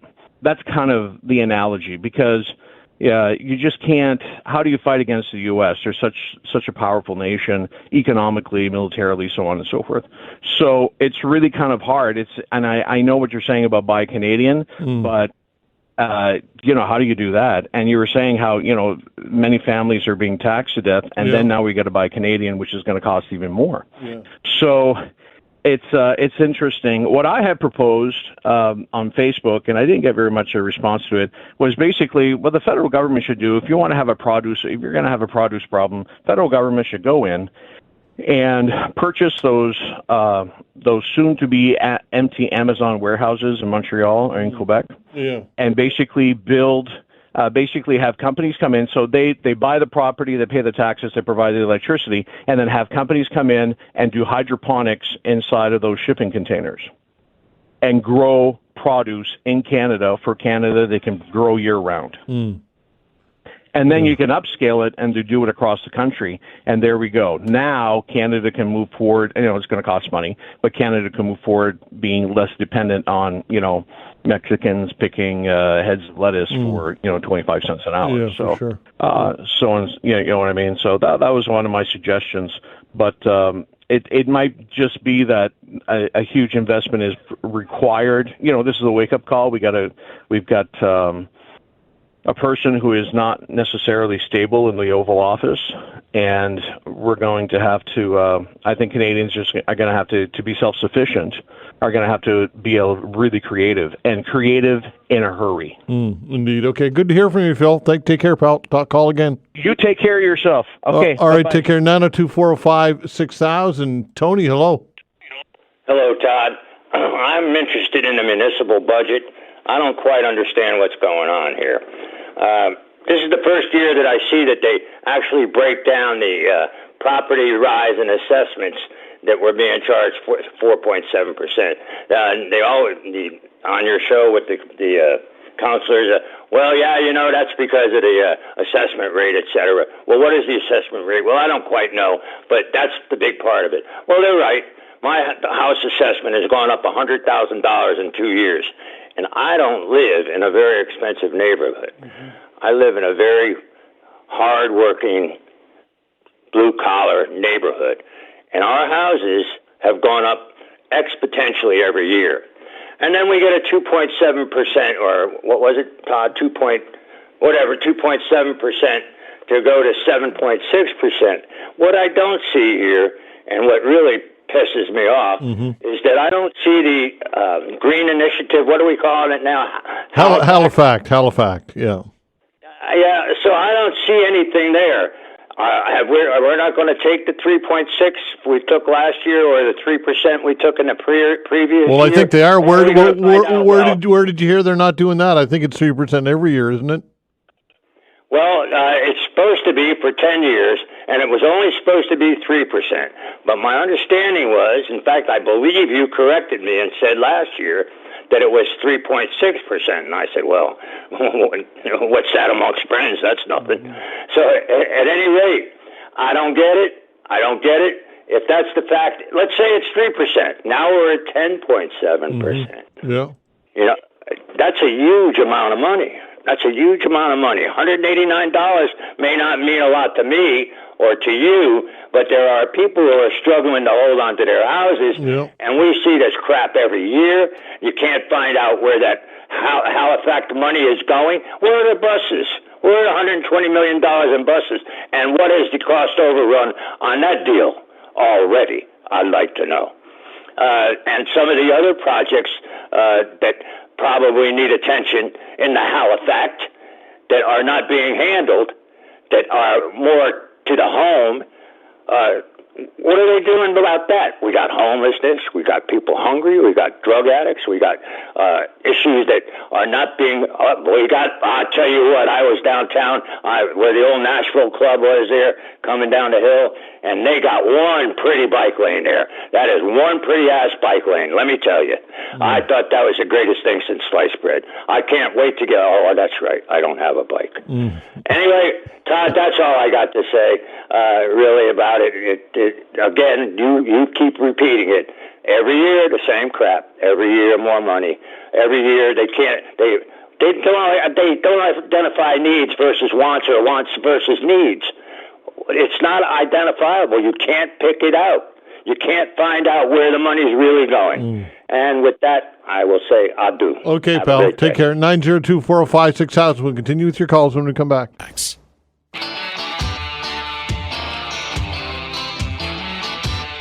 All right, taking your calls, 902-405-6000. Hey, listen, I know that it probably gets tiring to hear a talk show host and people call in and show to complain about taxes and tax hikes. I get it. But look, at some point, you just have to ask yourself the question, where does it end? When does it end? And I know that it's tough for council and for staff to trim these budgets. And there are circumstances that are out of your control. I get that. I recognize that. And I recognize that inflation is impacting everybody, including municipalities and the province and the feds. But my, oh my, I also firmly believe, because of just being around for 55 years and knowing a thing or two here and there and observing that governments are notorious for waste. I know that. For procurement and in spending in general. Governments just don't view a dollar the same way that the private sector does. And I understand that there's not a real fair comparison comparing government to business. There's a difference there. I get it, what they do and the service they deliver. But the way that you treat a buck and the way that you respect a dollar and a dollar earned, there's an endemic systemic problem at the government level, in my opinion, across the board. And this is a part of why we are paying the prices that we do for taxes. I believe that with every fiber of my being, that is true. 902-405-6000. Hence, I continue to bring it up and continue to talk about it, and I guess you could use the word complain about it. 902-405-6000. Just my take, as I always say. Carl, hello. Oh, thank you so much for taking my call. Sure. So much to talk about. My goodness. I have a few short points I want to make. Okay.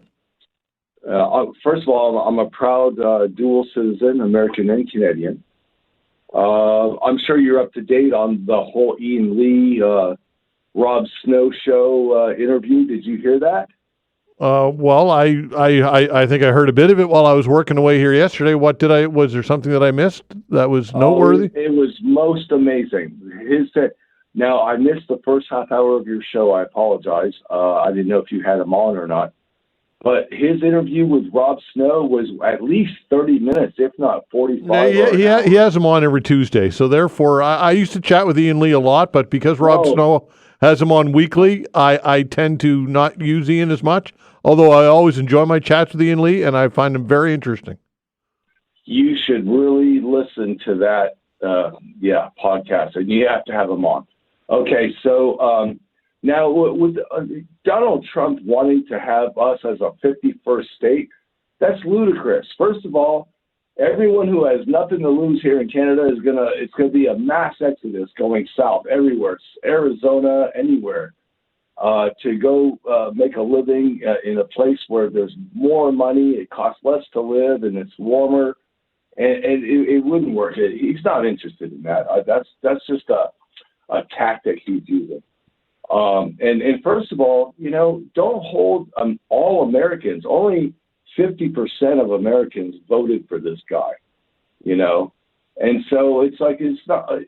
Please don't treat Americans badly. I mean, honestly, we have so many Canadians, almost 1 million Canadians, go down to Florida alone annually to live away from the snow and all that, which is great if you can do that. And it's getting harder and harder for them to do that.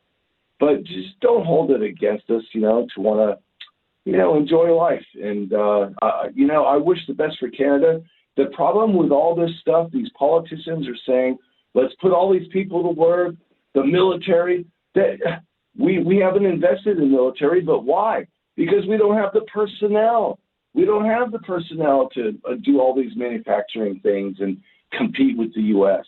And so if you listen to Ian Lee, he says going against the states is a wrong idea with trade war. So listen to his show, and I welcome it you have to listen to what this guy's saying. Okay. All right. Thanks, Carl. Appreciate it. Take care. 902-405-6000. That's the way to reach us. Bernie, hello. Good morning, Todd. Good morning. As far as Ian Lee goes, I think he's too much of a capitalist sympathizer for me to have given him any credence. I'm just thinking manifold destiny, the American philosophy that they spread their form of capitalism and their religion all over the continent. It's taken place today. It happened in the 18th century, and there was a religious fervor group that backed them up. And today you have the Avengers backing up Donald Trump. You've just seen that they want to make Canada the 51st state. They want Greenland. They want Panama Canal. and now they want all the real estate in the Gaza Strip. This is Israelis and American capitalists are out of control, and it's for the people of the rest of the world to stand up and say, no, you're not going to do it. And it's simple as that. I don't think I got stronger words to say about it, but I won't say it over the air. But Netanyahu and Donald Trump are bastards. Okay, thanks for the call. 902-405-6000. There you go. I'm not sure what else there is to say about that. 902-405-6000. That is the way to reach us. Look, I don't know that when Donald Trump says something that he's representing anybody, anything more than just the last thought that comes into his brain. I think that, again, we give him too much credit to think that he is contemplative in some way, or is thoughtful in any way, or is dialoguing with other people. I think that's probably just this Gaza thing. Probably just a thought that conjured up in his mind, and he said it. I think with Donald Trump, it's just as simple as that. I don't know. I sometimes think we give him too much credit to think that he has some master plan beyond other than just some lark that enters his brain and he can't resist but saying it. I think it really comes down to that. I think that's part of what happened with this 51st state thing. He made that comment with Trudeau, got a rise out of him, posted it on social media, got a rise out of it, and now he's going with it. I really don't know if it's anything more than just a lark. 902-405-6000, and that's pretty dangerous when the President of the United States, the leader of the free world, just says whatever drops into his mind. 902-405-6000. We'll continue with your calls when we come back. Thanks.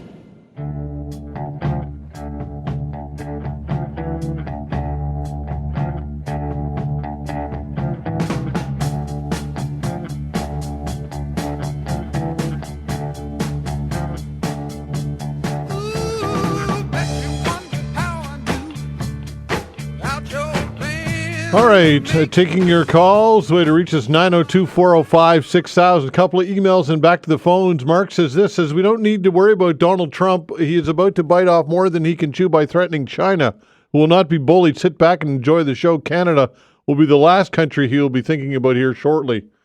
And Tom says caller Carl says only 50% of voters voted for Donald Trump. Carl says it's like 50%. That it's only a few voters. We shouldn't be too bothered by 50%. All I can say is, wow. 902-405-6000. That is the way to reach us.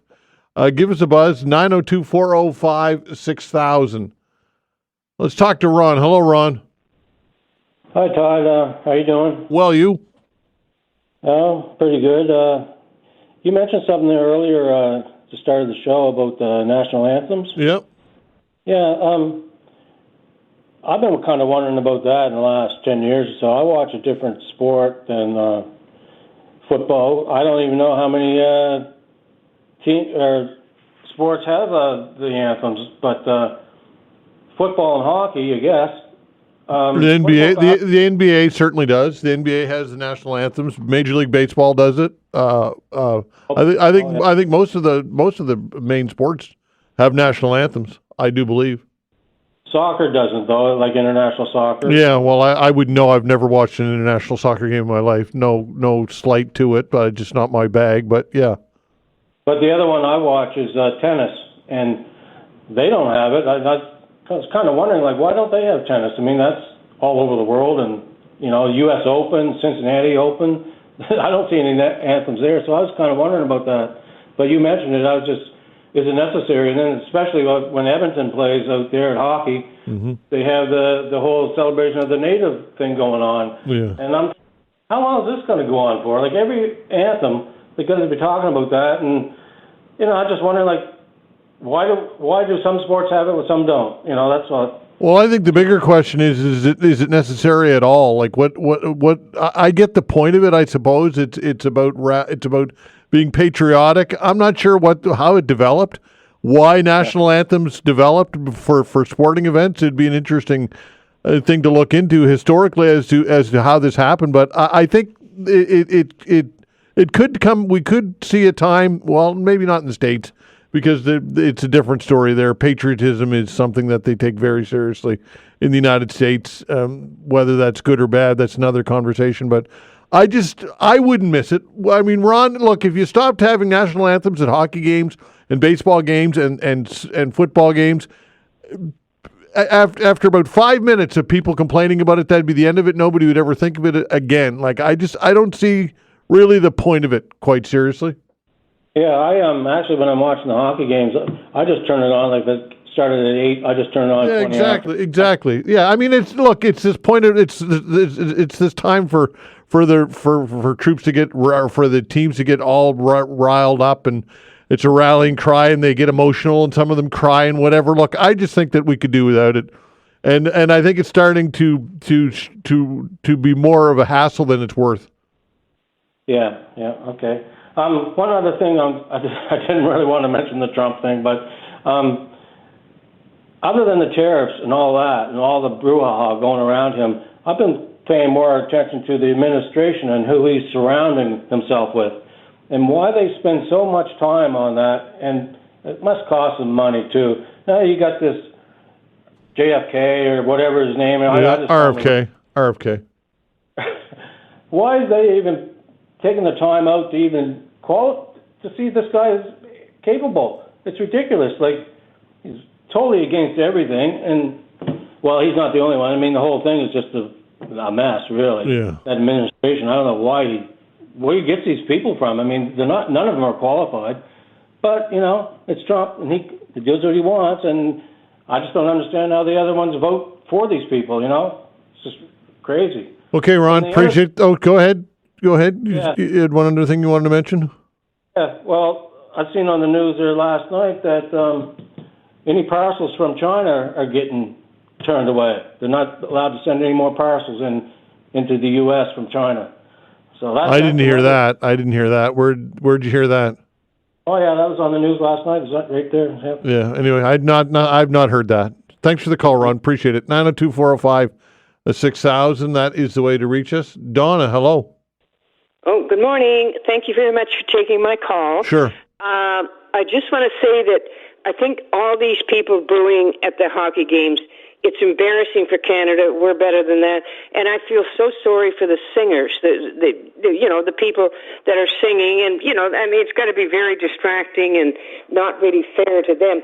And in all these basketball games and hockey games, there's all kinds of kids. I mean, what must the kids be thinking?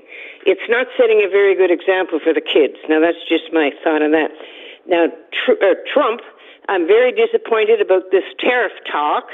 I had called a few weeks ago and said, no, there'll be no tariffs. Now, I'm still keeping my fingers crossed that I'm going to be right. I'm thinking positive. I'm not getting worked up until I have to. But that is definitely the wrong thing to do. But it has done a couple good things for Canada. Our border is cleaned up. The cartels are now called terrorists. And we're going to have a fentanyl czar, which actually was Danielle Smith's idea when she was visiting with Trump. So I think maybe our borders will be much safer, because every day, if you listen to the news, which I do, drug bust here, drug bust there, this one died, that one died. And it's all over Canada, in every town and city, even in Nova Scotia. I'm just surprised. So one good thing about the threat of the tariffs, and people now are buying more Canadian things, so that's going to help our small businesses and whatnot. So a couple of things have come out of it, but I'm still being optimistic that he'll come to his senses, hopefully, and there'll be no tariffs. And that's all I've got to say. Okay, thanks, Don. Appreciate the call. 902-405-6000. On the China parcel thing, I just Googled it. I'm reading this from Newsweek. It says the U.S. Postal Service on Tuesday suspended all incoming parcels from China and Hong Kong, only to reverse the decision less than 24 hours later. No reason was given for the reversal of the decision. Newsweek reached out to the White House U.S. Postal Service and Chinese Embassy in Washington with emailed requests for comment outside of office hours. So The caller was correct. There was something to the story again, but it appears as though there's no reason given, and it appears as though it's been reversed. 902-405-6000. Greg, hello. Hey, how you doing, Todd? I'm well, you? My buddy just called from Florida and said it's 25 degrees, and I should shut up. But we'd be doing that if we were down there, wouldn't we? Sure. Yeah, everybody likes to brag about when they're in nice warm climate. Why not? So this stuff with Trump, it just goes on and on and on. But this, like I said, there's not much we can do up here. We can yell and scream and cry all we want. He's still the president. He's still in power. His party's in power. They got the House, they got the Senate, and they can do whatever they want. And unfortunately, what I think it needs is we need strong leadership up here to see what they're going to. Right now, we're in between. Like Trudeau's going out the door, and they don't have anybody in there now, so it's kind of like in between. If you know what I mean? Yeah. There's no one really going on here. We definitely have a vacuum of leadership for sure. That's no doubt. And I think once something gets settled and this election comes up, then we have somebody with a mandate. Then maybe we can respond properly now. But I don't know. He stopped the tariffs in Mexico because they put a bunch of troops on the front.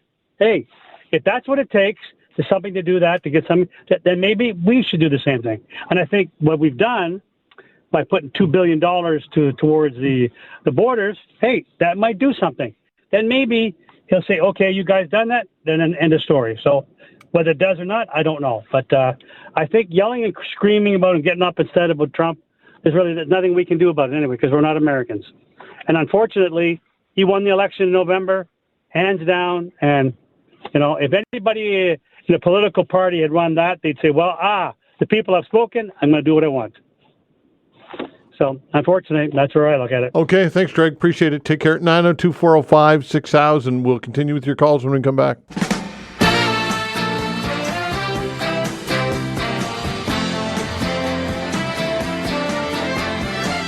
All right, continuing with your calls, 902-405-6000. That's the way to reach us. Again, 902-405-6000. Hello, Dave.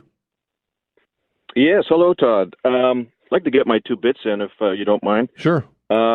Re-taxes, that's what we get when we live in a socialist society, to pay for these, for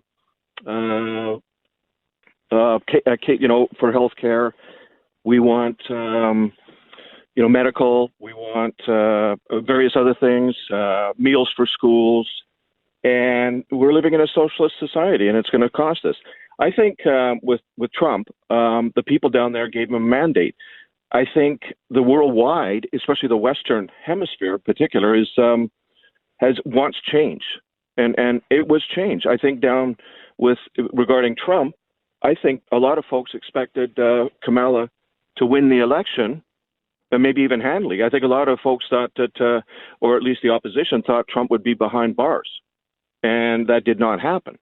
And he clearly won a path to basically a majority in the House. He doesn't have he's got the House, he's got the Senate. And so he's got a lot of power. And I think people are tired of what's going on. I think he may be a scapegoat to a certain degree. He's a target, obviously. And I think folks are very frustrated wherever they are. We're frustrated as Canadians with what's going on in our own country right now. We're living paycheck to paycheck, right, Todd? Yeah. I mean, we're scraping by. You can look around, look at our streets, look at the homeless. And I think people are demanding or wanting change. And change, I've said this before, change is not going to come easy. But I think we need change because our cities are becoming very unsafe. Crime is rampant. And he's got an agenda. You can see what he's doing south already with the bad ones as far as the illegal immigrants. And there's some bad folks that he's sending out. They're gone. And I do like that. I think we can all agree that fentanyl is a disease. It's a plague. And it's amongst us, even in our own cities here. Mm-hmm. And I applaud that. I've said that before. I applaud what he is doing as far as trying to stop. It's eroding our society. It's a disease in some ways, and I applaud that. I think what I've seen so far, especially with our government, I've never seen things move so quickly through government than I have with him. And it's not him. He has forced our hand, and maybe it's not in a bad way. And another thing I will say, folks, I think we're all guilty of ordering Amazon cheap Chinese products that comes to our door. Mm-hmm. And if it doesn't get to our door on time in that hour or in that day or the next day, we get very upset. And go to the dollar store and see how much of that crap is made in China, most of it. Mm-hmm. And let's not be hypocritical, folks. And you had a caller there the other day, well, let's pull all the American booze off. And then what do we do with it? It's already paid for. Mm-hmm. I thought that was I think it was Brandon a couple of days ago. I kind of missed a couple of your shows. Yeah. And what's paid for, let's not do stupid things. We got to think things through here. And by the way, Trudeau and Jagmeet, I will openly admit, they should have been gone a long time ago. Mm-hmm. And they've and we're still in, our parliament is under parole. Mm. And at an insane time. This is a time we should get our heads together and figure out how to combat these tariffs, or at least, work within him, and we can all get along here and don't do anything too drastic at the moment, because we don't have time for that. We don't. We have no leader at the moment. We're reeling out of control in this country. Yeah. It's divided like crazy. And anyways, I just thought I might put my 2 bits worth in.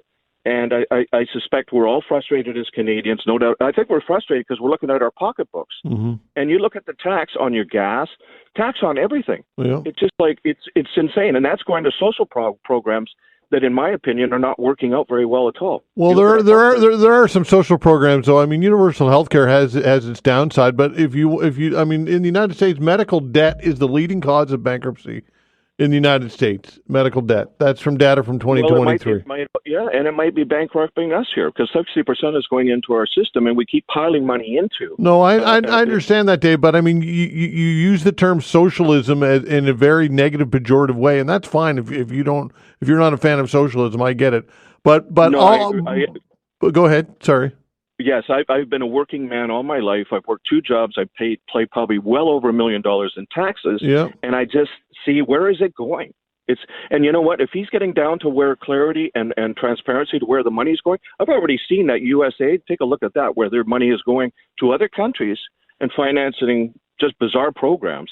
And I think that's their tax money, and they should be accounted for. Where is our tax money going? Well, I get that, Dave. But listen, there's something to be said for the approach. And look, he's only been in there for 2 weeks, and the cuts that he has made, and just wielding the axe, just getting rid of thousands and thousands and thousands of government workers. I just think that there's you can be more methodical and more systematic in how your approach. And I just think that tossing thousands and thousands of public sector workers out of work overnight with one fell swoop, I don't know that is a calculated approach that's going to be effective. I think that there's a better way to do it. I would say. Well, you know what? I would like to see them back to work in their offices. I think that's not a bad idea. That's a start right there. And if you don't want to come back to work in your office, then stay home. And I guess that's And Todd, there's $37 trillion in deficit, and we are getting up there. Not 37, but we're well over $1 trillion. Yeah. And comparable to them, something has to be done. You can't keep on going on the way it is right now, and it is government top heavy in every department. Well, you could look at it here. I heard you talking about our government here, right? I mean, we want accountability, more taxes. When eventually. And people are frustrated. You can see that. So, anyways, okay, Dave. Thanks for taking my call. I do appreciate that. Okay, thank you so much. 902-405-6000. And I get it. Look, I mentioned it earlier, and Dave just mention it again. That yes, government generally is wasteful. We know that. It's embedded within the fiber of the public sector, unfortunately. But that said, I don't think that 2 weeks in, you can be dismantling the federal service across the board and do that with any sense of responsibility to the decisions that you're making. Sure, it plays to the base, but again, I think that you need to be a little more calculated than that. and a little more methodical than that. That's just my take. 902-405-6000. Joseph, hello. Hello. Thanks for taking my call. Sure. I wanted to talk about your question around doing work, to buy local, to buy Canadian at the grocery store. Yeah. I just want to say about the national anthem. That started in World War II as a way for wartime support and patriotism. Interesting. And then I think it was in '87 that the NHL actually mandated all the teams to play both anthems when they're playing a visitor from another country. So, okay, that's interesting. It's the sports leagues that actually mandate it. It's not nothing that the governments mandate. So, in regards to Trump, what I'll point out is, the people he actually admires are, around the world are dictators. And, he never badmouths Putin about what he did with Crimea or even in the Ukraine. And for all intents and purposes, I think Netanyahu kind of runs Israel like a dictator. And you see what he's done in Gaza. Now Trump is saying, that he wants the U.S. to take over Gaza. Well, that's ludicrous stuff. Just getting back to your question, groceries. I don't think it is onerous on people to do a little bit of extra work. We've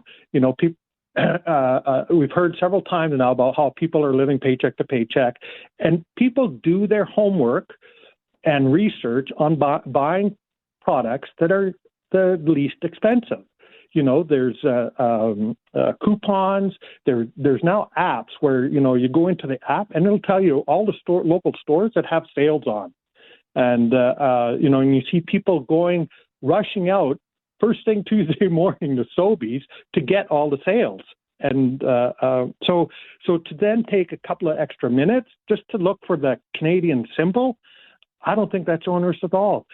On Facebook, there are groups now that are putting out lists of Canadian-made products.